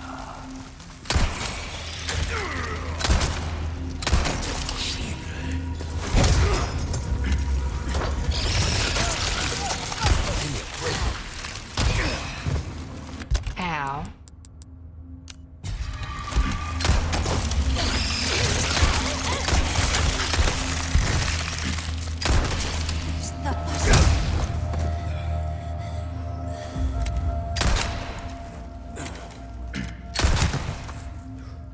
Why get up?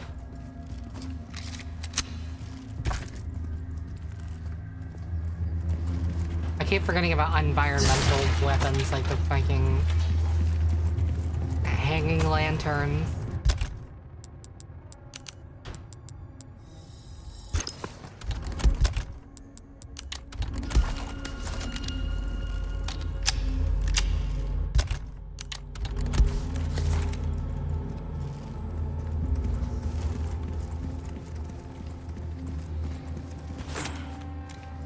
So like there is this switch.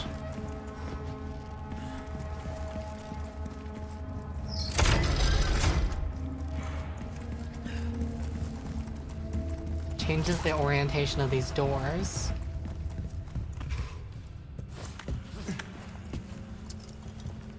Was that the where I don't remember.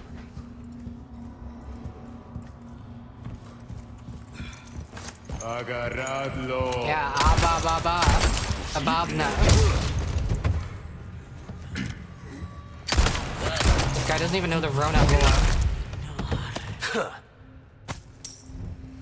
Shut up, Kevin. White boy.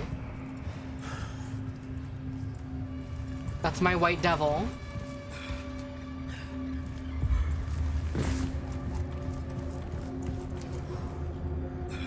I'm gonna jump down there for fun.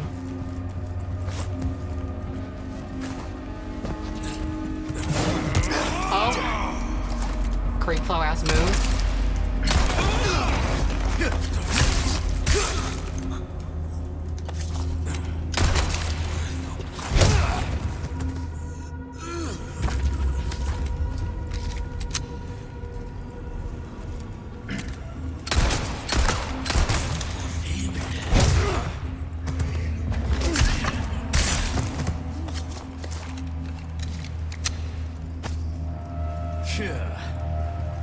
What are these sounds you make, white boy?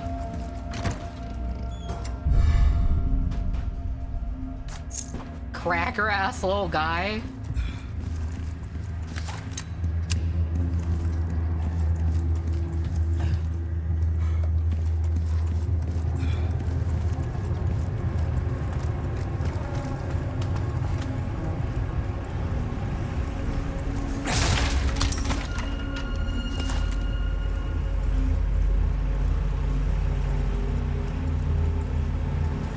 Wait, why are we talking about Star Wars?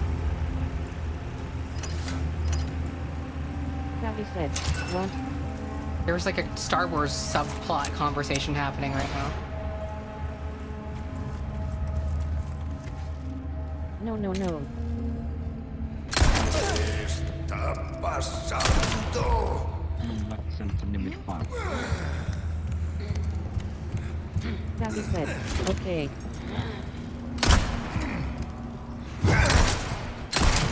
One down. Moonlight Center Limit 5. Oh, wait, because Darth Vader's here. Darth Vader, how long have you been subscribed to Vylet Pony? Trust him. Tell me now so I don't have to kill you.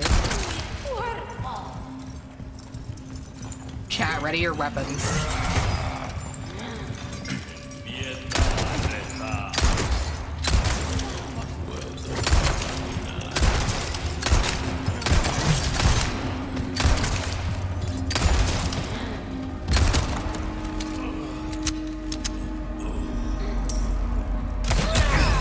Ow. Why did that do like 0 damage to me?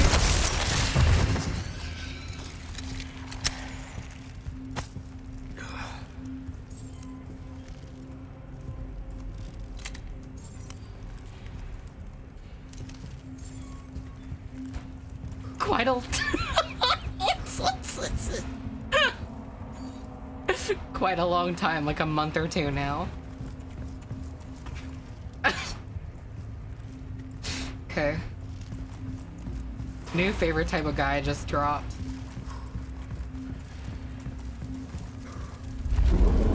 What?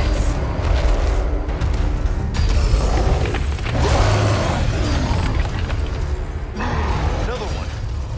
You guys are really starting to become a giant pain in my ass. More like face, right? Okay, so what's the play here? Fight a cannon, maybe?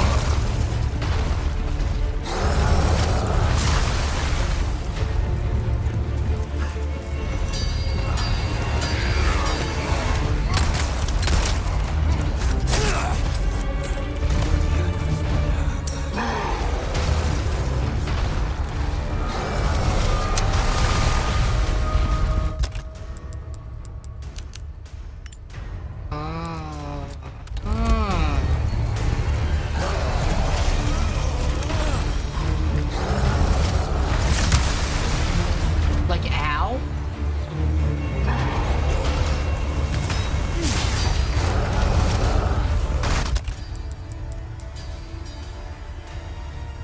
I just can't right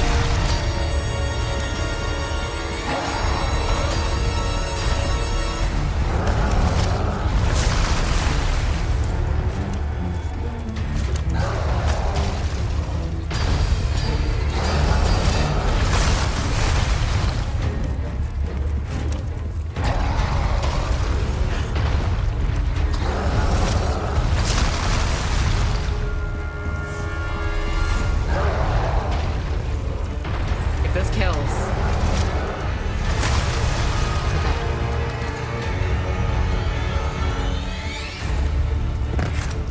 Go, white boy, go.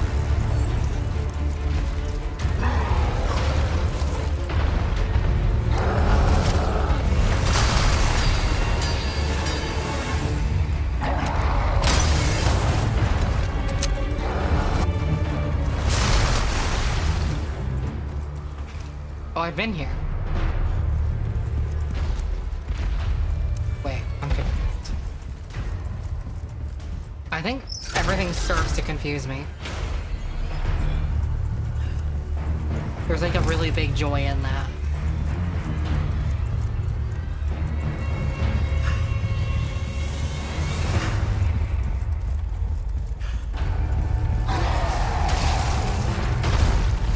Oh, I know where I am now.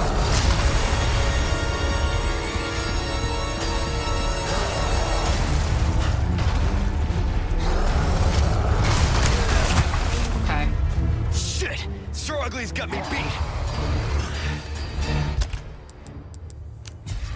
Sir Ugly's got me beat. Sure thing. Gun right, welcome. I know. What can I interest you in?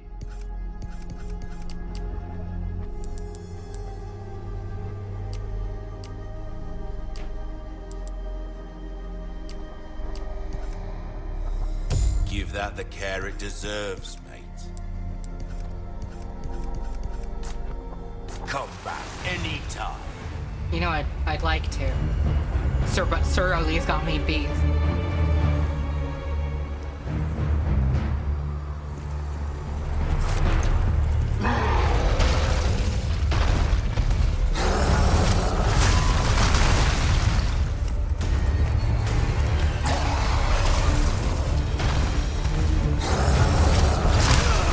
Now, come on.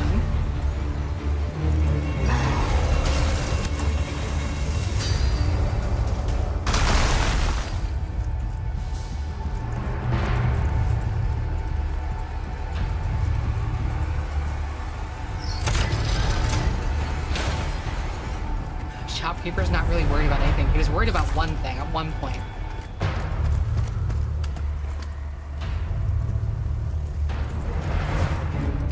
Just like alternate ways of getting up there.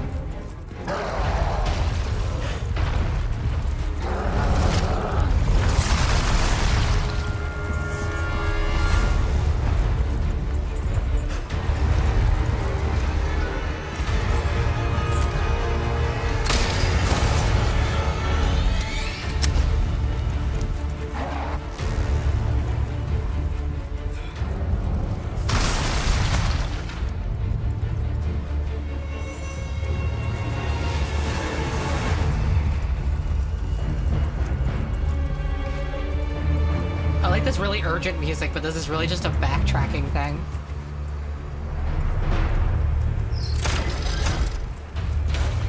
Okay, I remember this spot. I was like, I'm gonna jump down here for fun.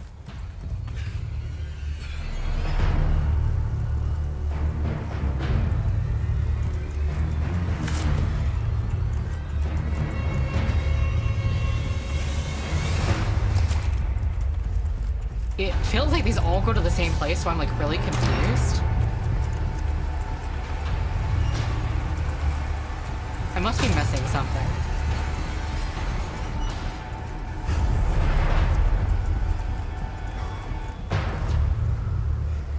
I need to get this open, Shirley. I am serious, and don't call me Shirley.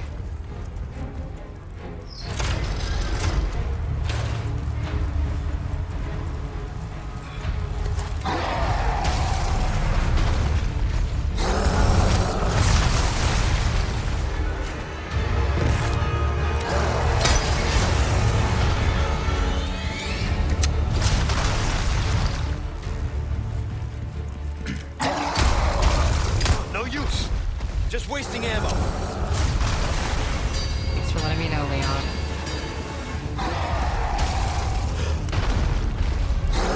Think this kills.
Oh, they can kill. There's like a funniness aspect to it.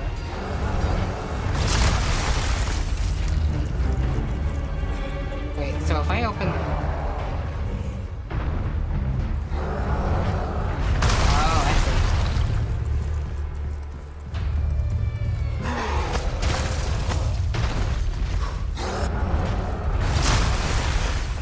I think I understand the puzzle now.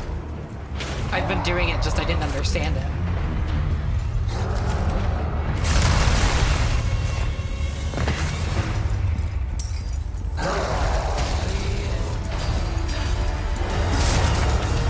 Makes a lot of sense now.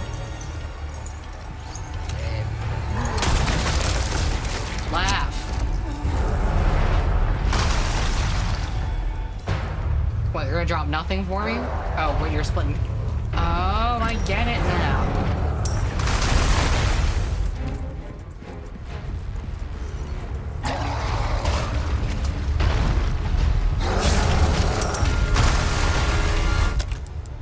Finally, I can make salad.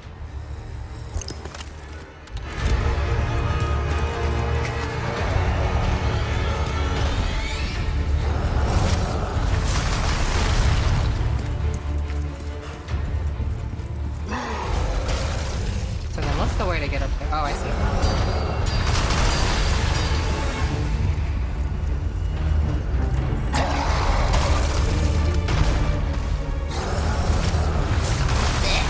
Okay. Yes.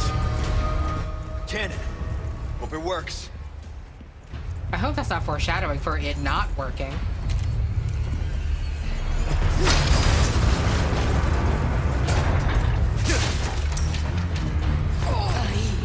Hi. Oh, 4 shots missed in a row. It's a new record. That's an Academy record. Right? Can you die? Are you dead? Nope. Yes? What is this activity? Okay.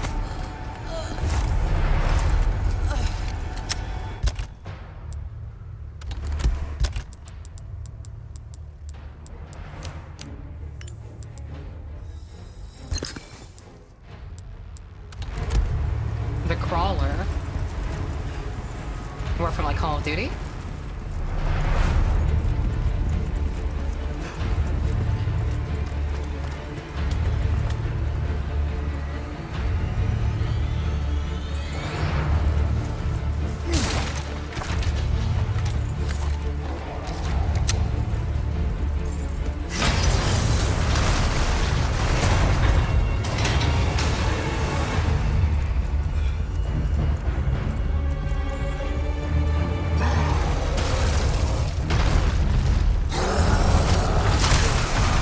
Where did that hit me from?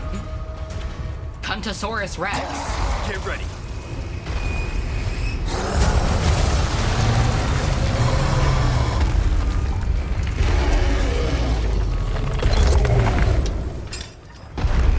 Adios, you son of a bitch.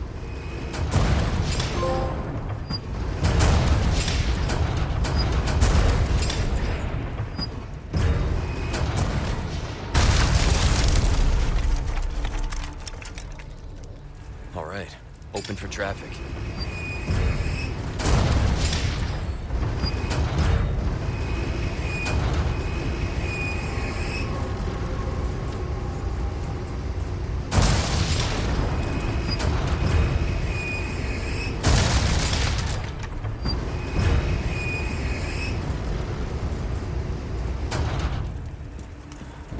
Why does Leon say what he says?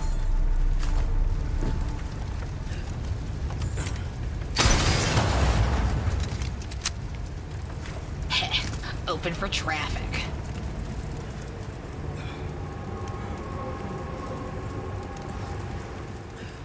Whatever, man.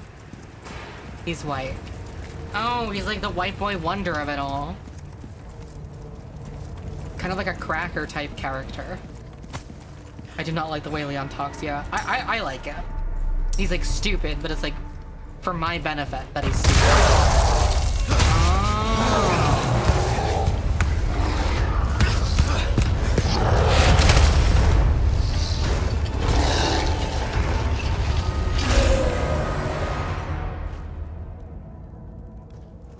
Sorry, I've had my fill of you guys.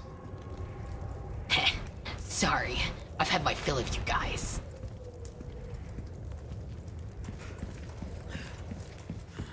That scared me so bad. Well, I was just saying he's stupid. He fell through the floor. That's my moronic white boy. That's my white demon.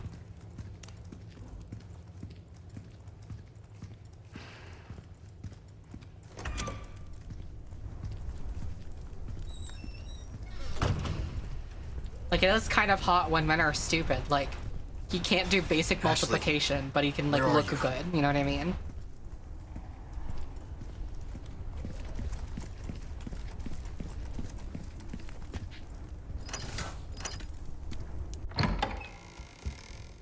Knock, knock.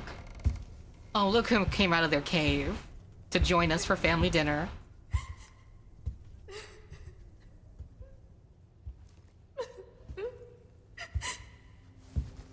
Stay back. I might hurt you again.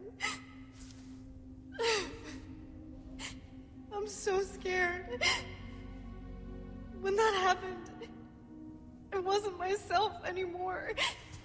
I was something else. She must have been terrifying. I know. You too? It's okay to be afraid, you know. But you can't run. You gotta keep moving forward. We will beat this. He has some form of muscle. Together. He's definitely not buff, but he does have muscle, I suppose. I don't know if I can. You can. Just give me a heads up before you stab me next time, okay? Leon, thanks. Competent dumbass trope really is badass, not gonna lie. By a moonlight glow. Daddy said, "Boom."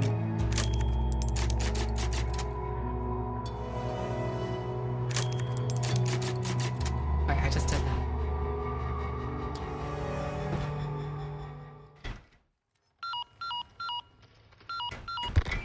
Luis, where are you? Sorry, I screwed up. Come to my rescue, Prince Charming. I'll show you charming, pal. Come on. I'm in the ballroom past the courtyard. Don't be late to the dance. Can't believe that guy. He's in trouble. We can't just leave him, right? There's like a flaggy waggy component to this.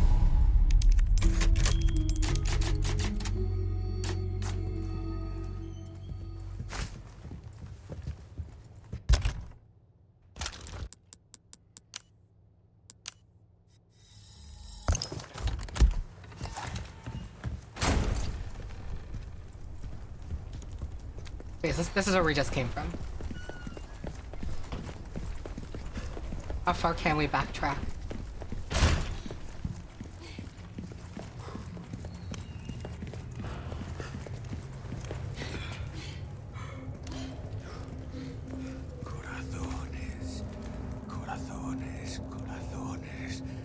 Well, I guess I can, but I don't feel like it anymore. Welcome back, Darth Vader. Luis kicking his feet and twirling his hair, talking to Leon. Yeah. It's that. That's the situation.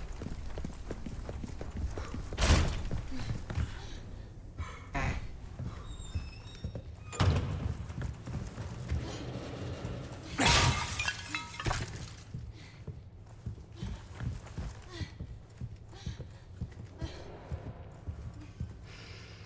Sorry, Ashley, I'm looking at, like, objects and vases. I'm very famous for pottery.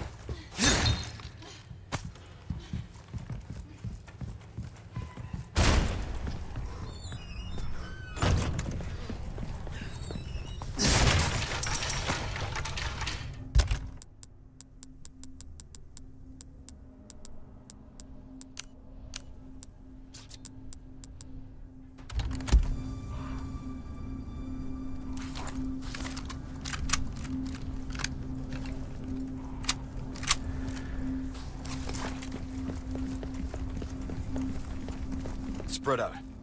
Okay.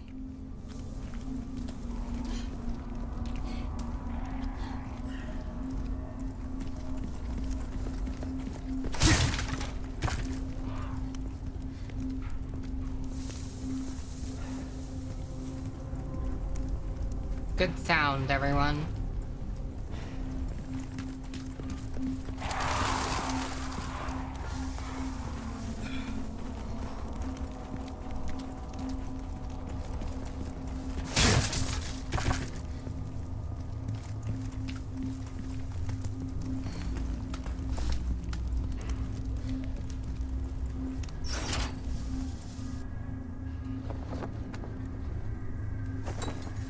Okay.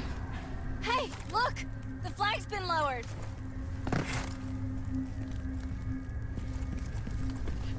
Ashley was really, really thrilled about that.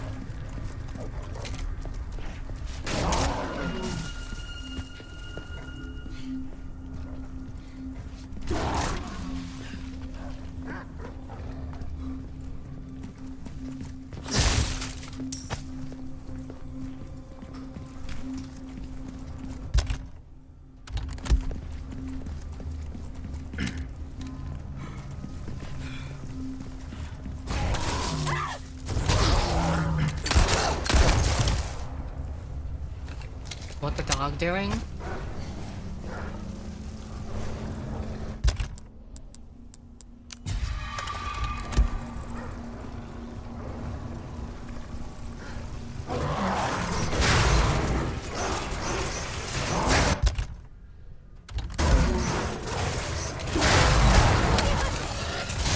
Keep your dogs on a leash, people.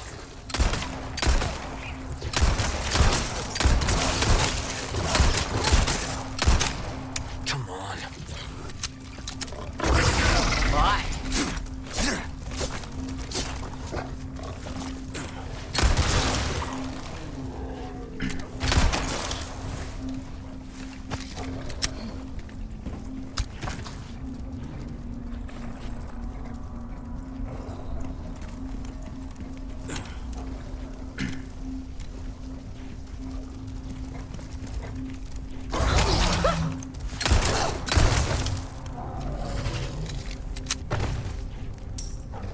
It's like fine. I have like no health items, but it's really fine.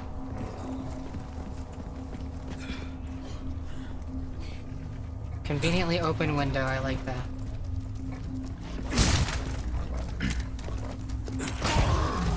You missed. You suck at this game.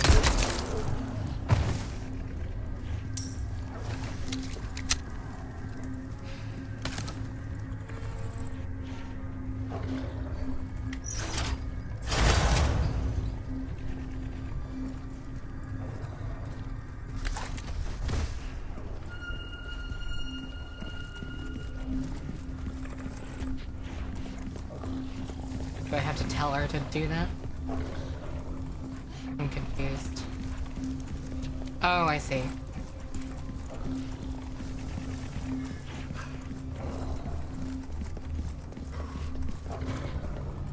Here, hold this down.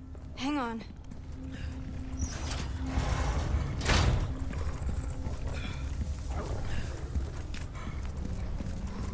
Be careful! I don't want to. I want to take as many risks as possible.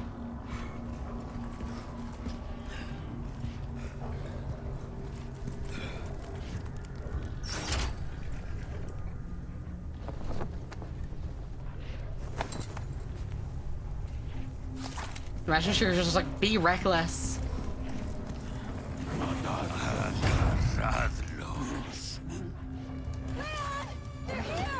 Ashley, run!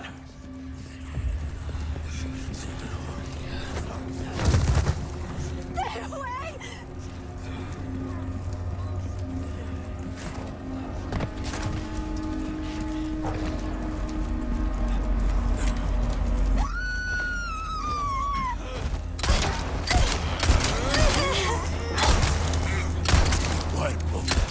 Next.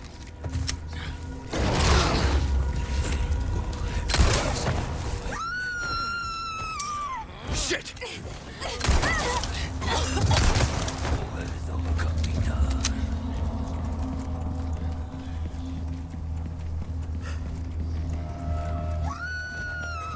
Just relax.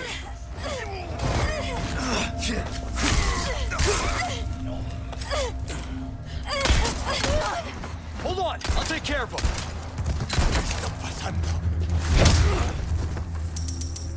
Here's a question. Why don't we give Ashley a gun?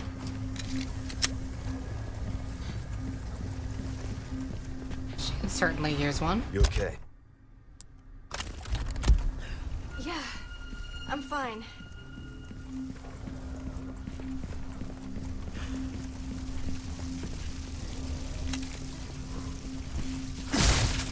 Like, what's a reason not to give her a gun?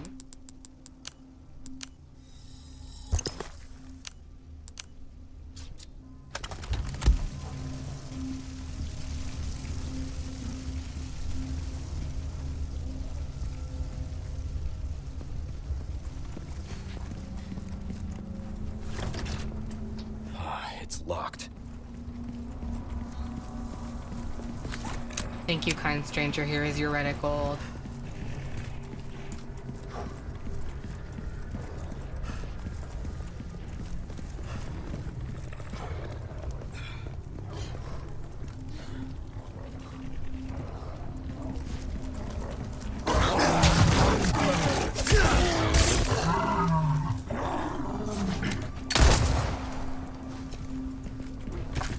Wolf's looking a little different today.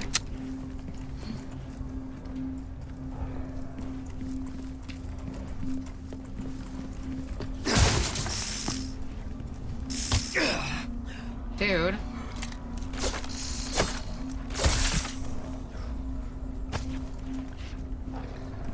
How do I get the venom from the Viper removed?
Oh, back here.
Are you sure you can eat vipers as is? If the poison glands are removed, it may be eaten. I have not removed the poison glands.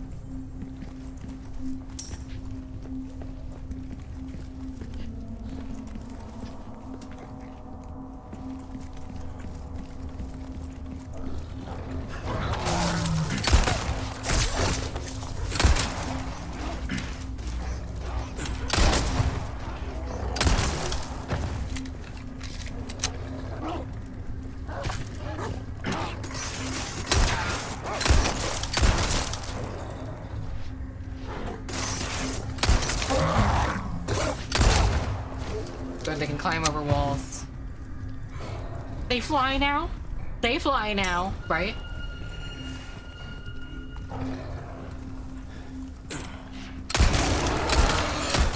Next.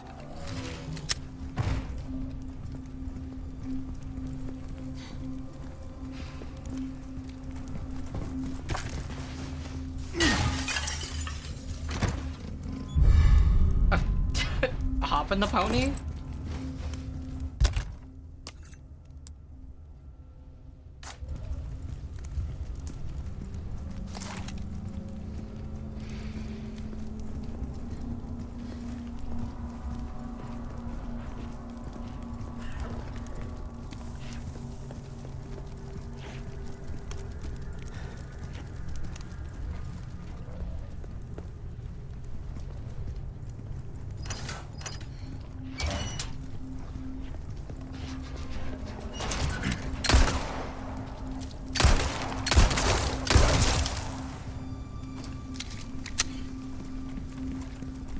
Scusa.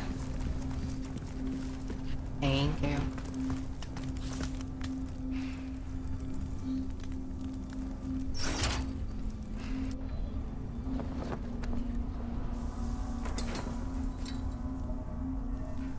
Was that Blade song, The Flag is Raised or whatever? Now we can finally get out of this maze. That's a worrying sentence from you, Leon, because that usually means something crazy's gonna happen.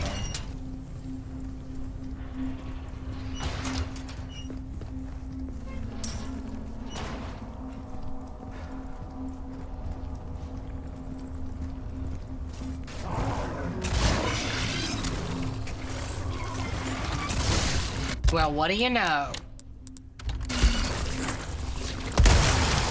Holy.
Here's Leon Fortnite.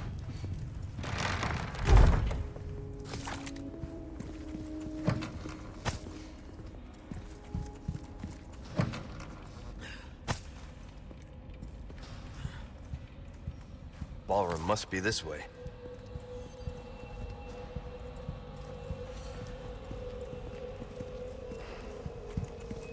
I have some new goods that might interest you.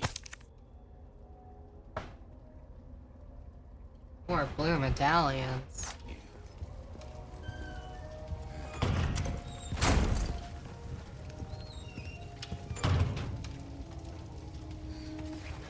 Process of creating comic catcher and the reef fish.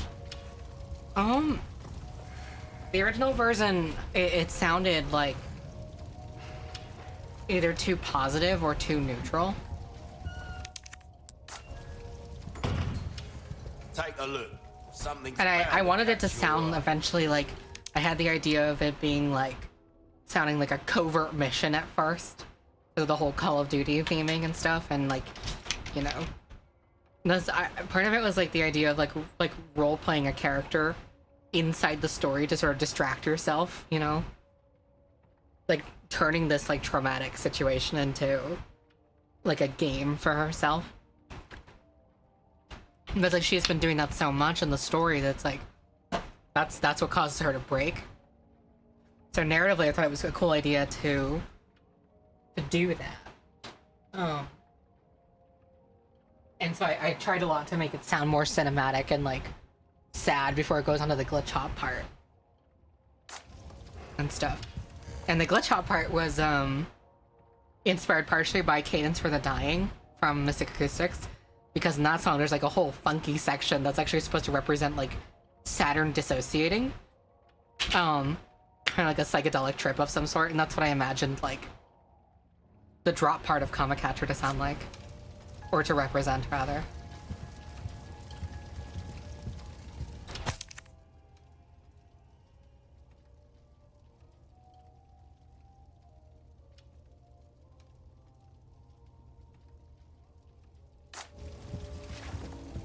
Welcome.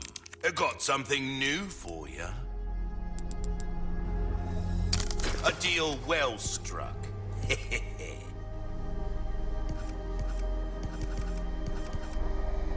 Your web, that's good work, if I do say so myself. Stocking up while you can. Wise choice. Molding a weapon to suit your specific needs. Oh, dazzled, are you? Our craftsmanship demand. Got a selection of good things on sale, stranger. Come back anytime.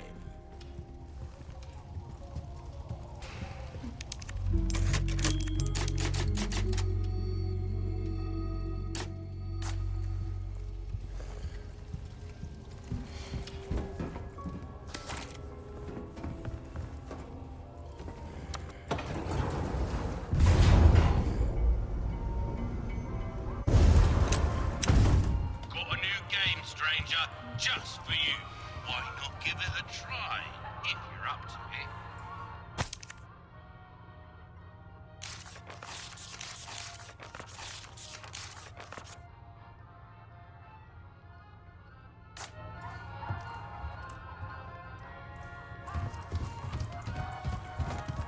Having a hard time hitting a target? It's all about position. 3, 2, 1, begin!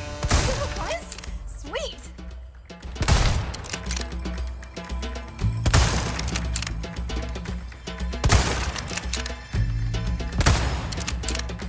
Ow. Well, the scope stops working when you zoom out. It's like kind of disorienting. Reload!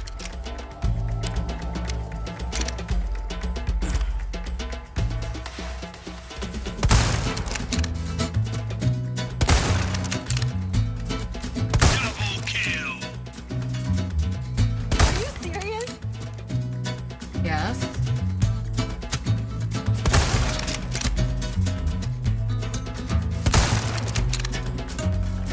That's your lot! What is that pirate? Well, you did better than expected. Okay, gotcha life. Now. You really are a pro, aren't you? Sure.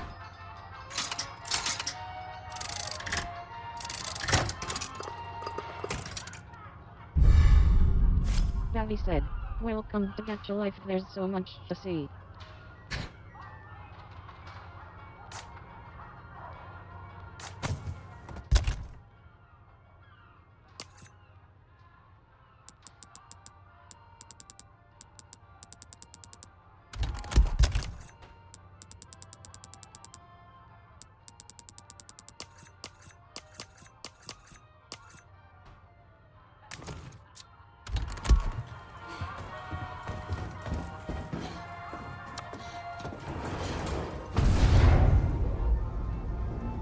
Quick scoping now. Barely. I have something I think you like.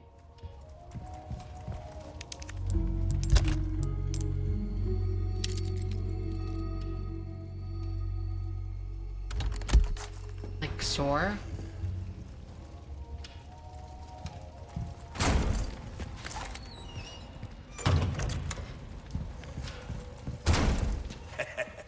Why not treat it?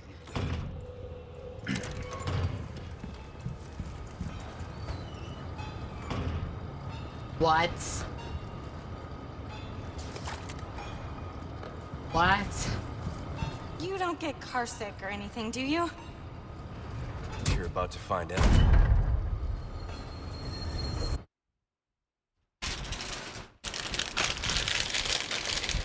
this is it.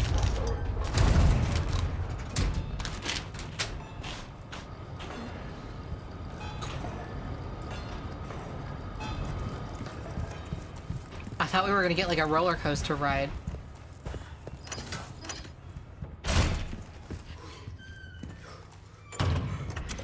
Wait, what? Oh my god, this area. Okay.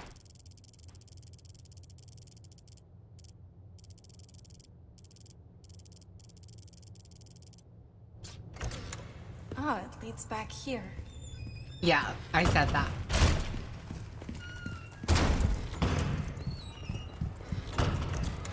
Come on. That's cute. Got it.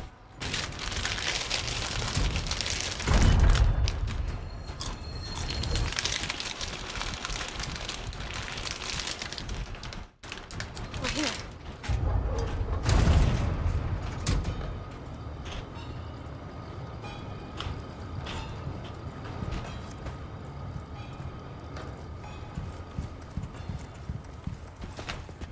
I have something I think you like. You want so much attention.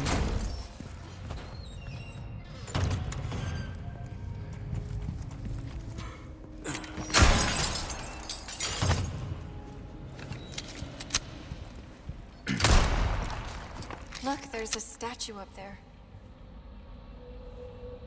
Yeah, there's a few of those in here. No good.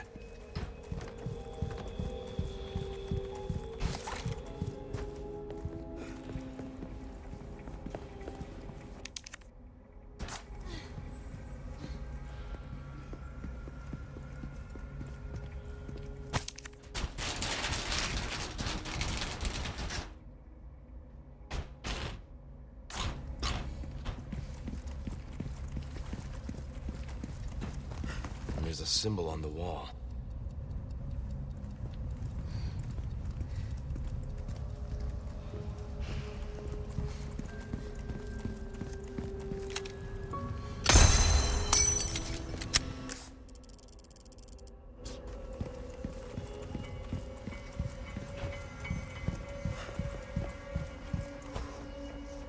Intrusive thought.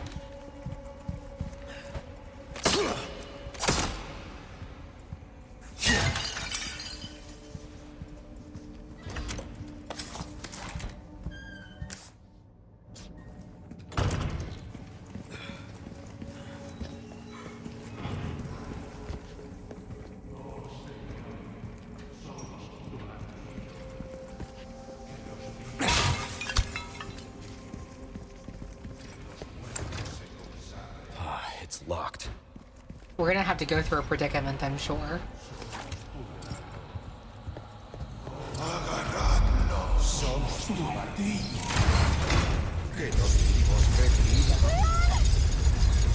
We're sandwiched, all right.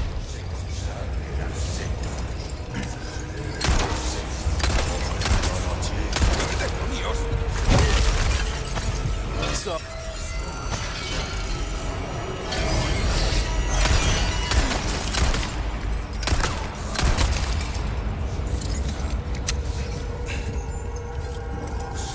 Hey, up on the balcony! What? Ashley! Well, Leon, that's your fault. Relax.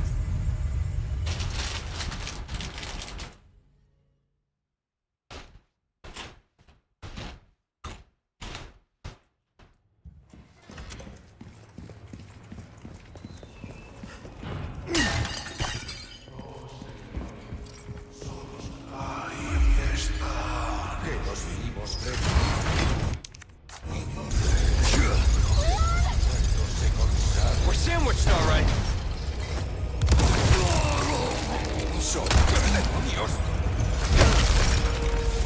Not bad, right?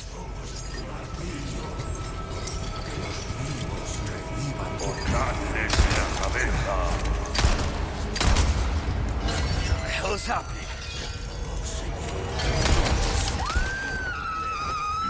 Ashley! Give me a break already. Hey, up on the balcony!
Out of the way!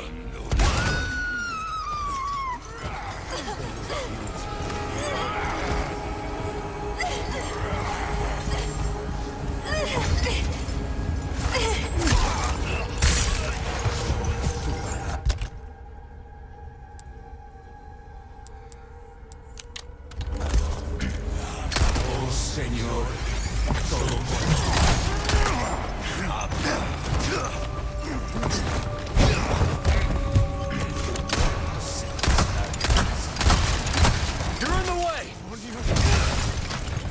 Sorry, must have slipped.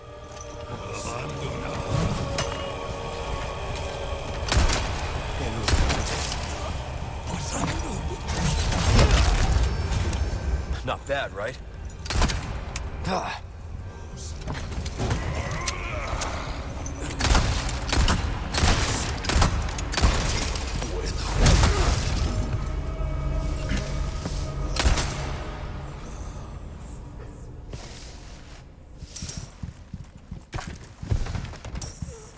Leon! Got cocky for a sec. Well, the ragdoll is gone, and now I'm sad.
Making progress. Look at Miss Positive. Look at Miss Positive. Truth Moab.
That's my goat.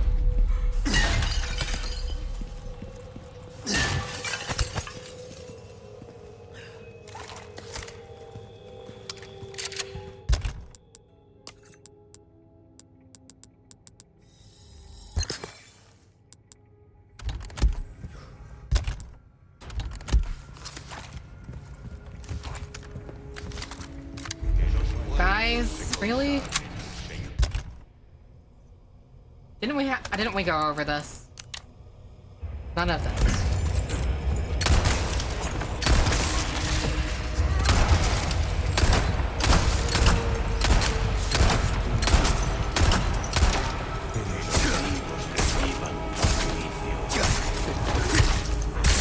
Ashley, would you mind, like...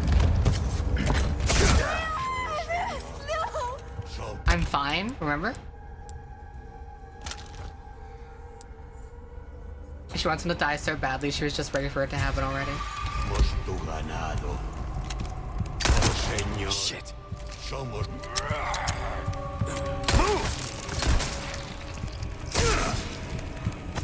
Que los muertos se consagren al...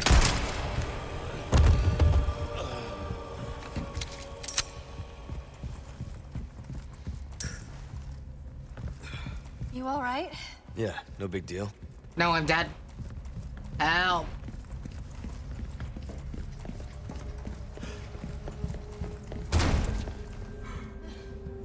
All that for a drop of goat.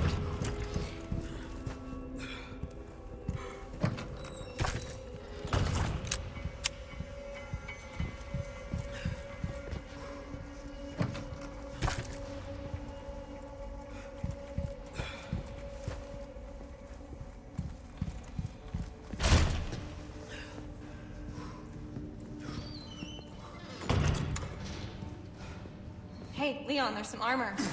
Bet you could use it like a bulletproof vest. Little old-fashioned for my taste. Too bad. I think you'd look pretty dashing. Okay.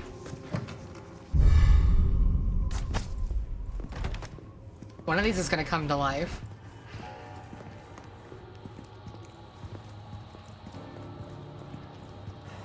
Maybe all of them are gonna come to life.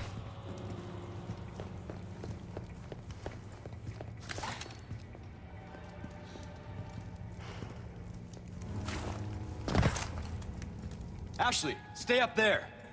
Okay, be careful.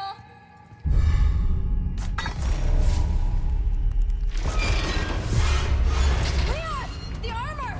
Yeah? Come on, you can't be serious. And don't call me Charlie.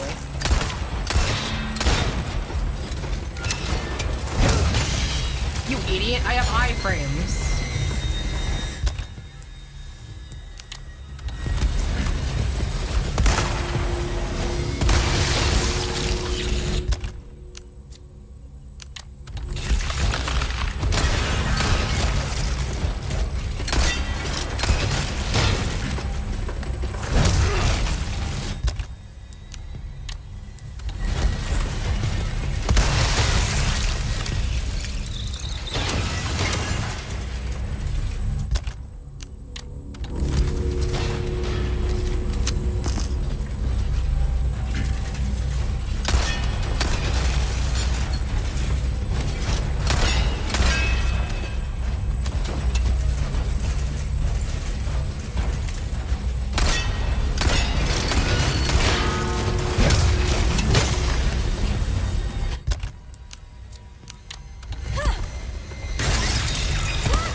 Holy shit, is she goated?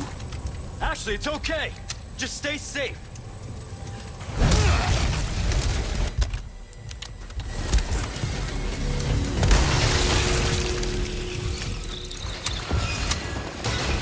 Ashley might be goated or something. Breathe this time.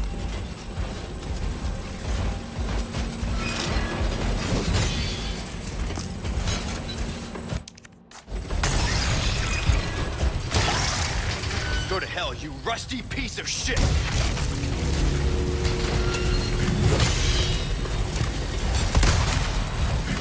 Come on.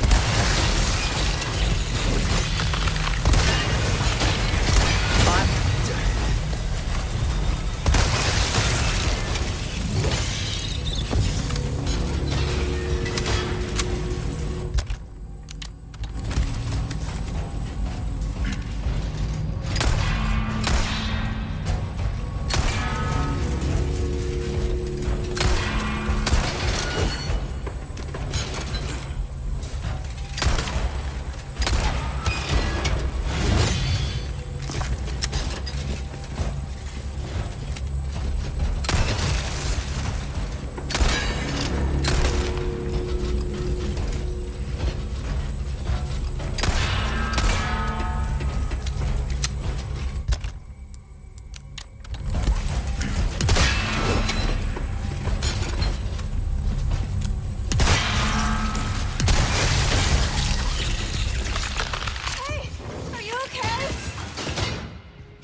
Nighty-night.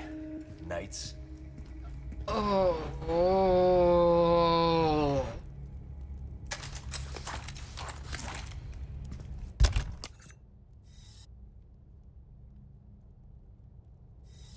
What? Whatever. Leon!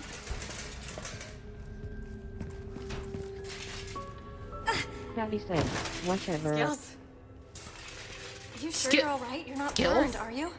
Nah, thanks for your help. I really did the trick.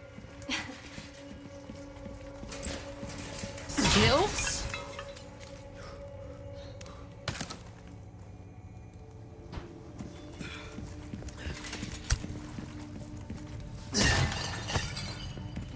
Sure, man.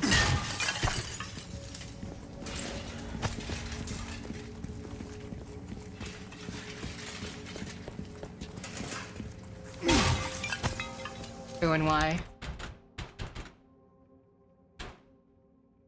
Galaxy Squid official? Bellow. Gone. Okay. Ruby. Oh, hello. Get that lever. Got it. Bellow.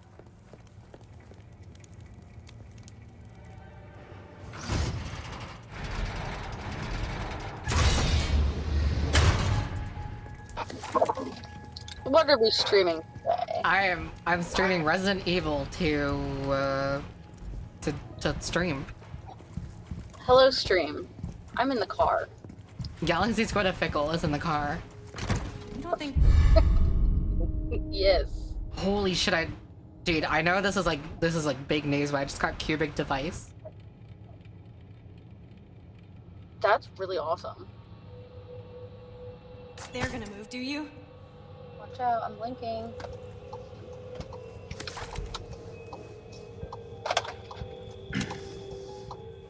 You're like so Okay, nice, I don't want to say kill.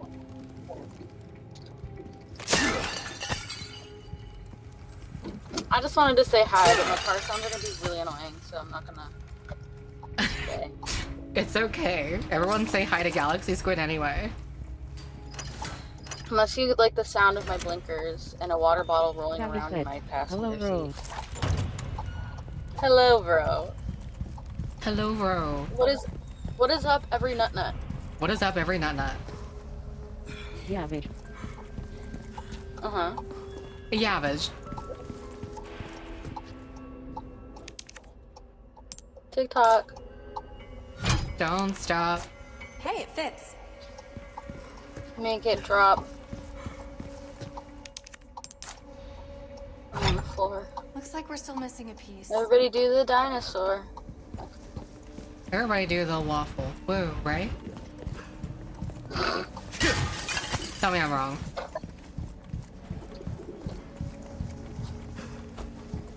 You can't because I'm enormous. I'm growing. I'm growing. Ah!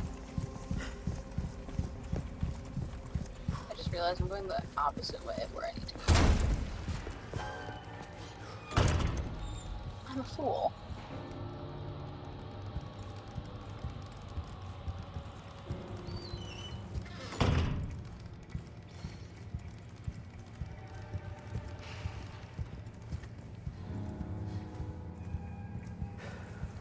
Statue of some snakes. Yes, Leon, those are indeed snakes and a statue of them. Huh. A dining hall. Eat here? No thanks. No thanks. No thanks.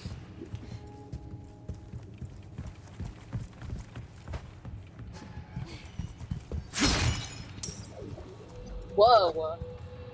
Huh? You broke that. Yeah, we be breaking things around here.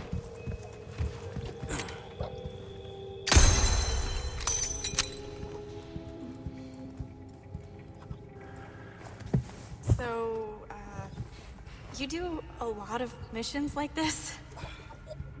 Well, yeah. But I'm not used to having such good company. Is that a compliment? Take it however you want. Take it however you want. Ashley. Okay.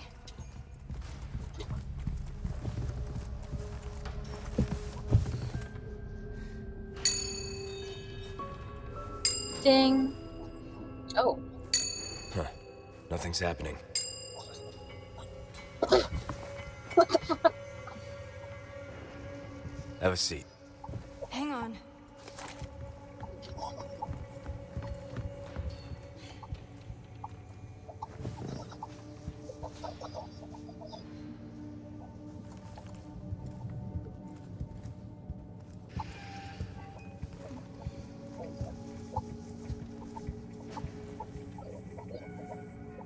Each have a different food.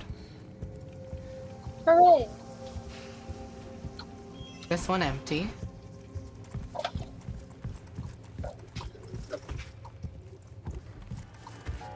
And that one empty. So maybe these ones?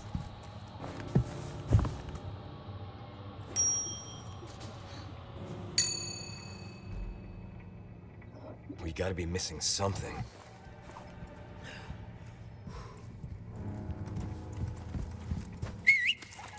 Got it!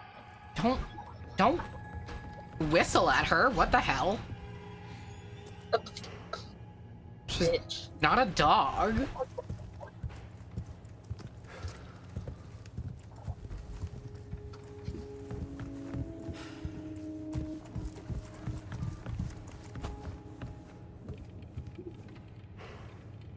Okay.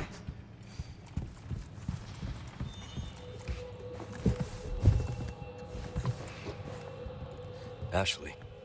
Hang on. Well, everyone have a lovely Ronut day. I'm going to go now. Okay, bro. Tabby said. Okay, Tabby rolled. bro, I'm gonna go listen to the album Love and Pony Stuff by Vylet Pony, if you guys have heard of that one. Everyone should listen to the I'm album not Love sure, and Pony though. Step by Vylet Pony. Yeah. So, yeah. Yeah, bitch. Yeah, bitch. Yeah, bitch. Okay. Yeah, bitch. Okay, she needs, like, an empty... This one. No. Not even right anyway. Needs, like, an... Empty... Empty. Have You. a seat. Okay. And then... Bread and the big one. Big one has to be on the right side.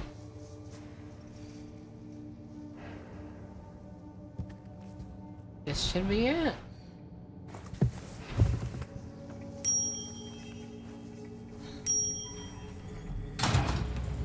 Leon! Looks like we figured it out. Okay, now what? Where's the Dangereros?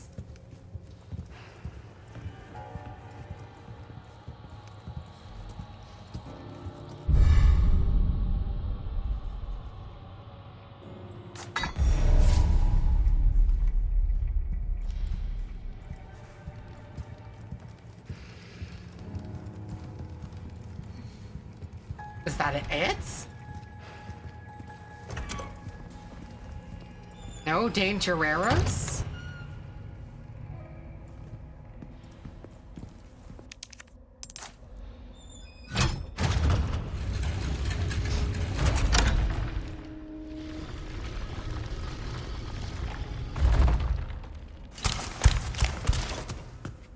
Leon!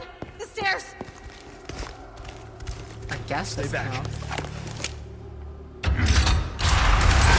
What there? Run. Now!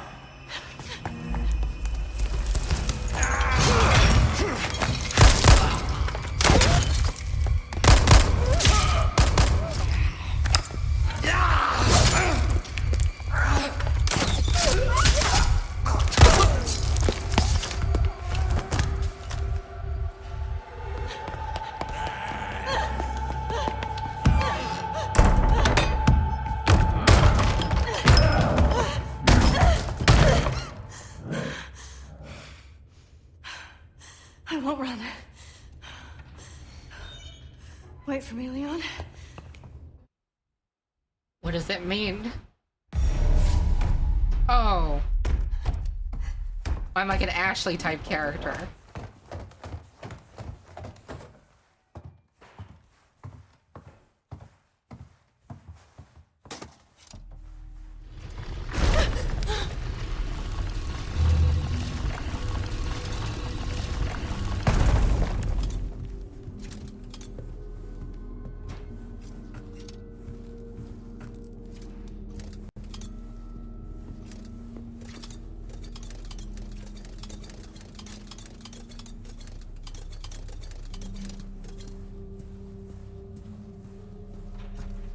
Sorry for the immersion.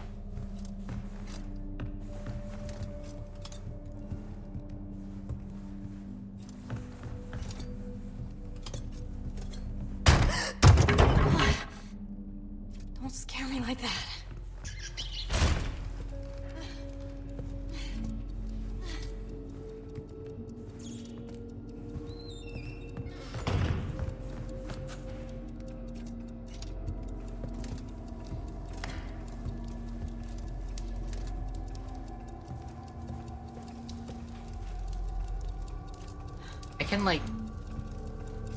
I can like see the mollusk within.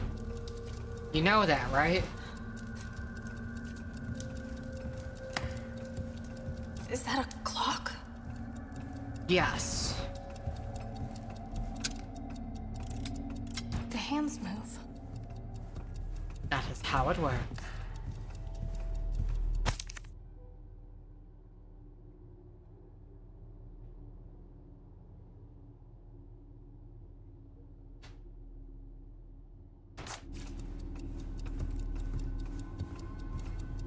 Chosen time.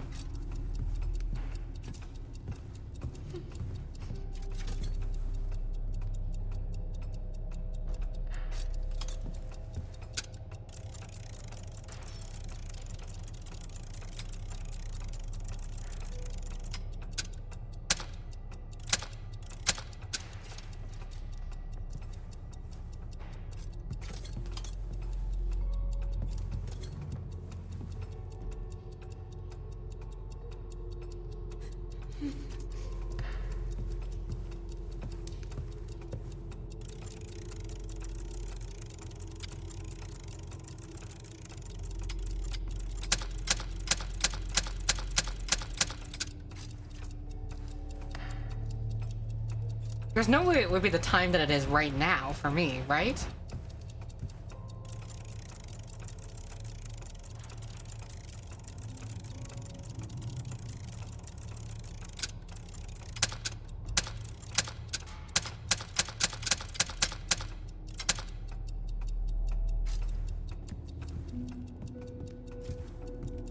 There's a clock here.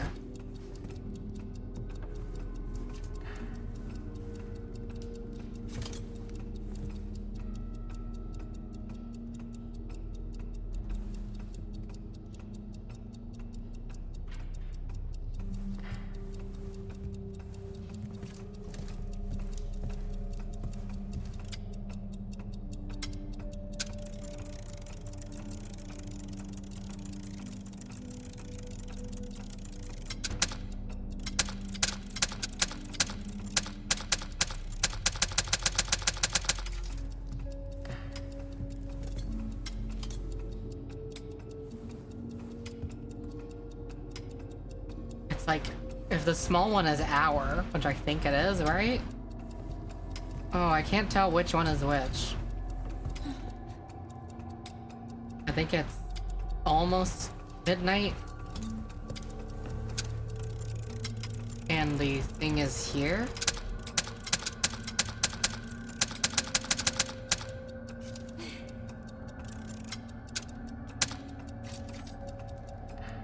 I don't know.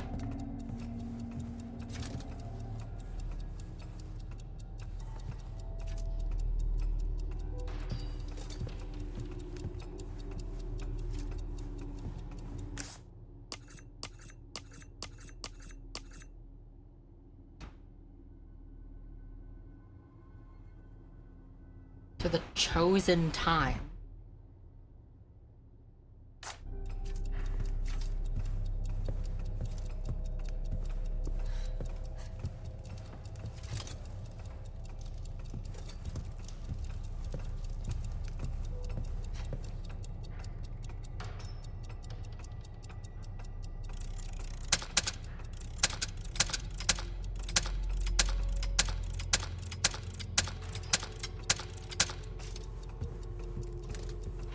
I'm a little lost at this.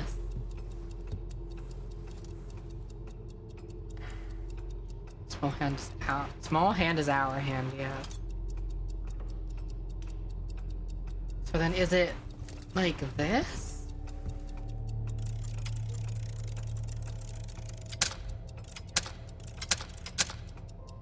Oh. That's it.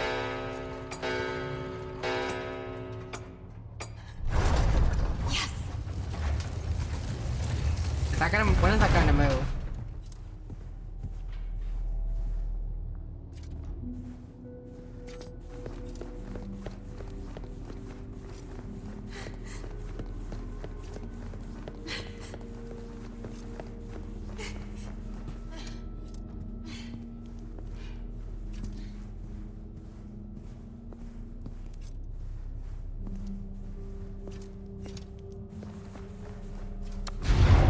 What's that noise?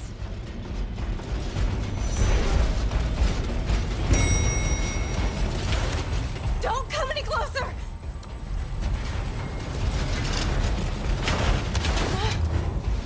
Oh, thank God. I am done with armor.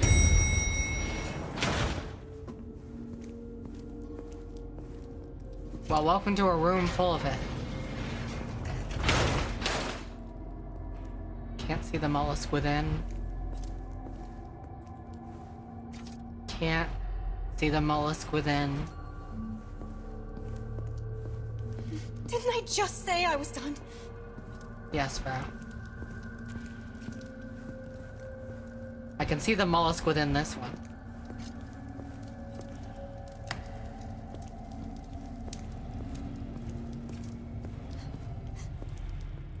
I can see the mollusk within this one.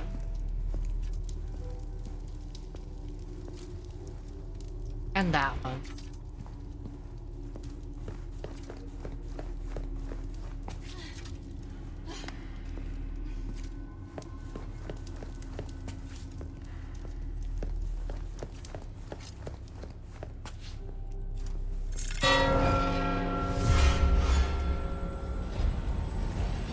This sucks!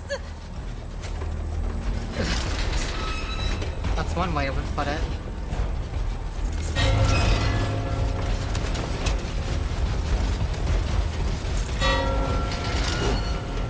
Stay away!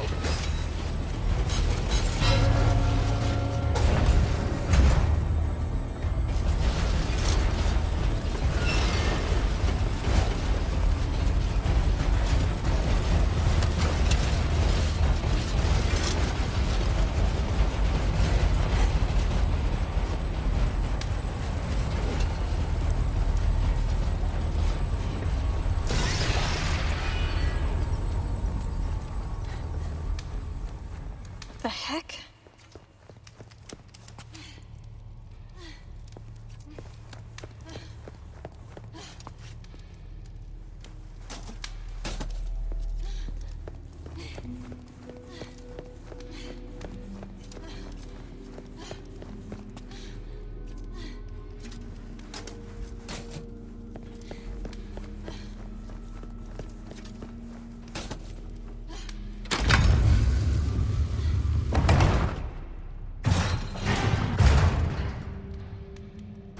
All spark. Sam.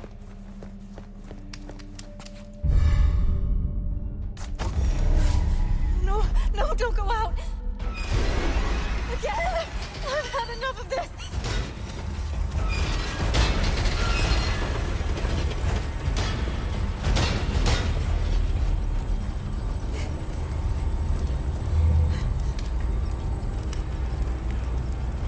Okay.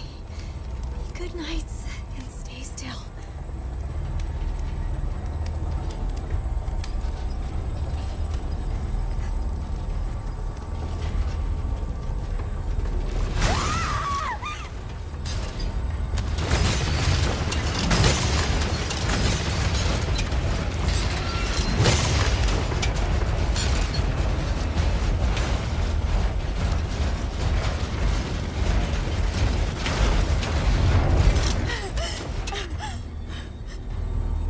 Aren't there other knights awaiting me over here? No?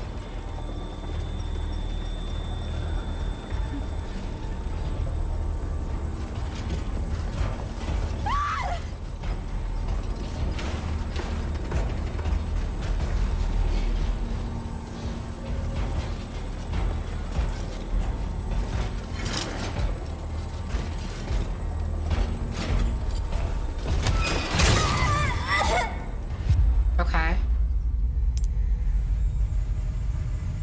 A great sadness fills my nostrils.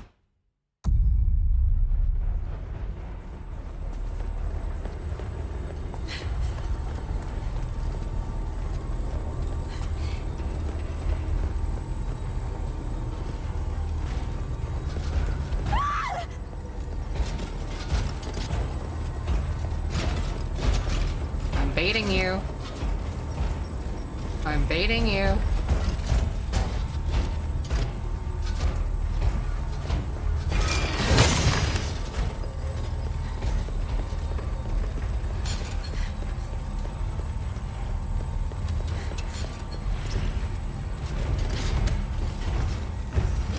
Bye.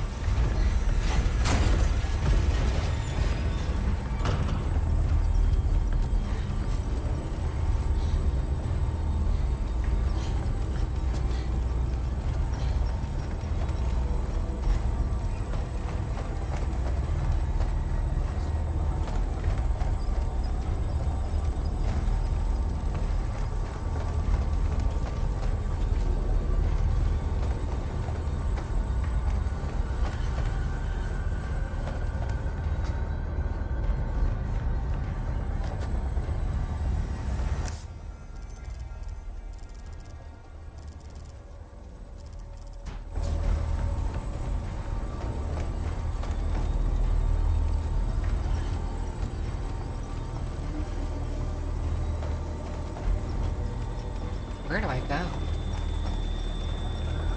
Thank you for that sound.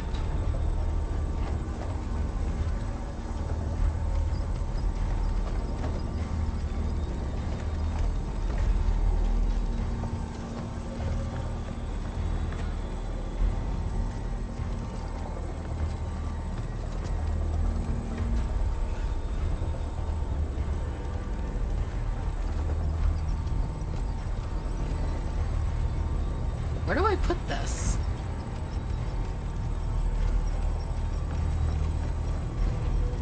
What am I doing?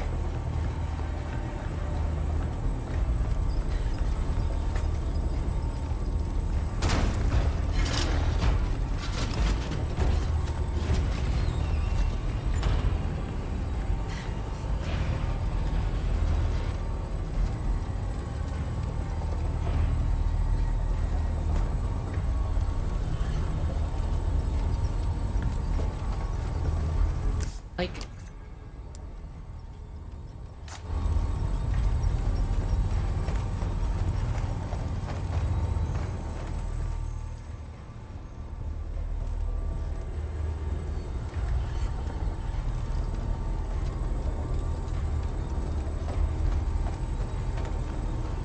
What am I doing?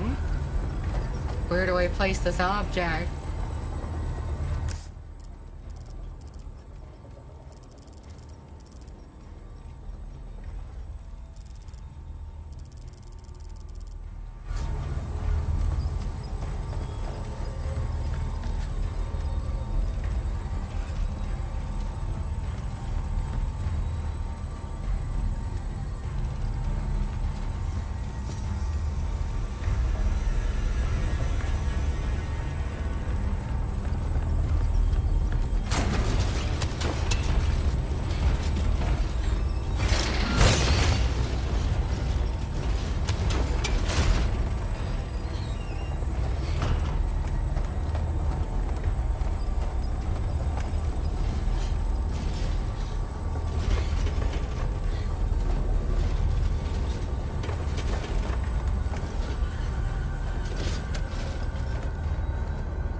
Are they stupid?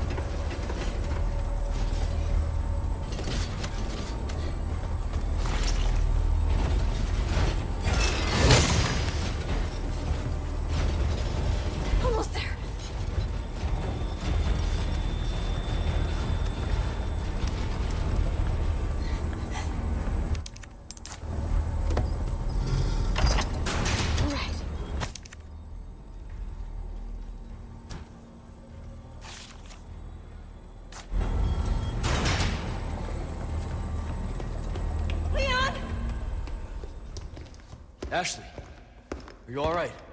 Yeah. Give me a sec, I'll get you out.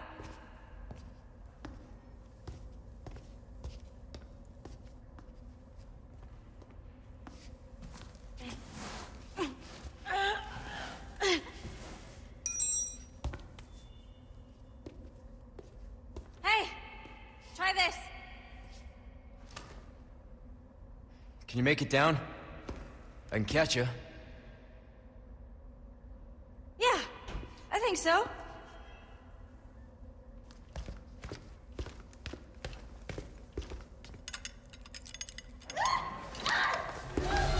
Ashley! What is even that?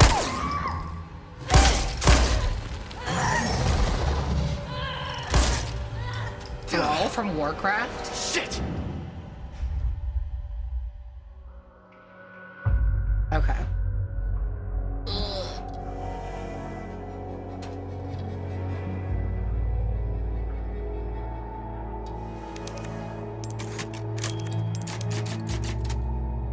Okay, this is like halfway through the game now, potentially, or something like that. Anyhow. I will stop stream here.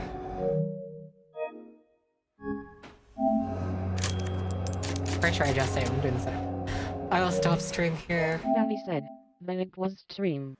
That was stream.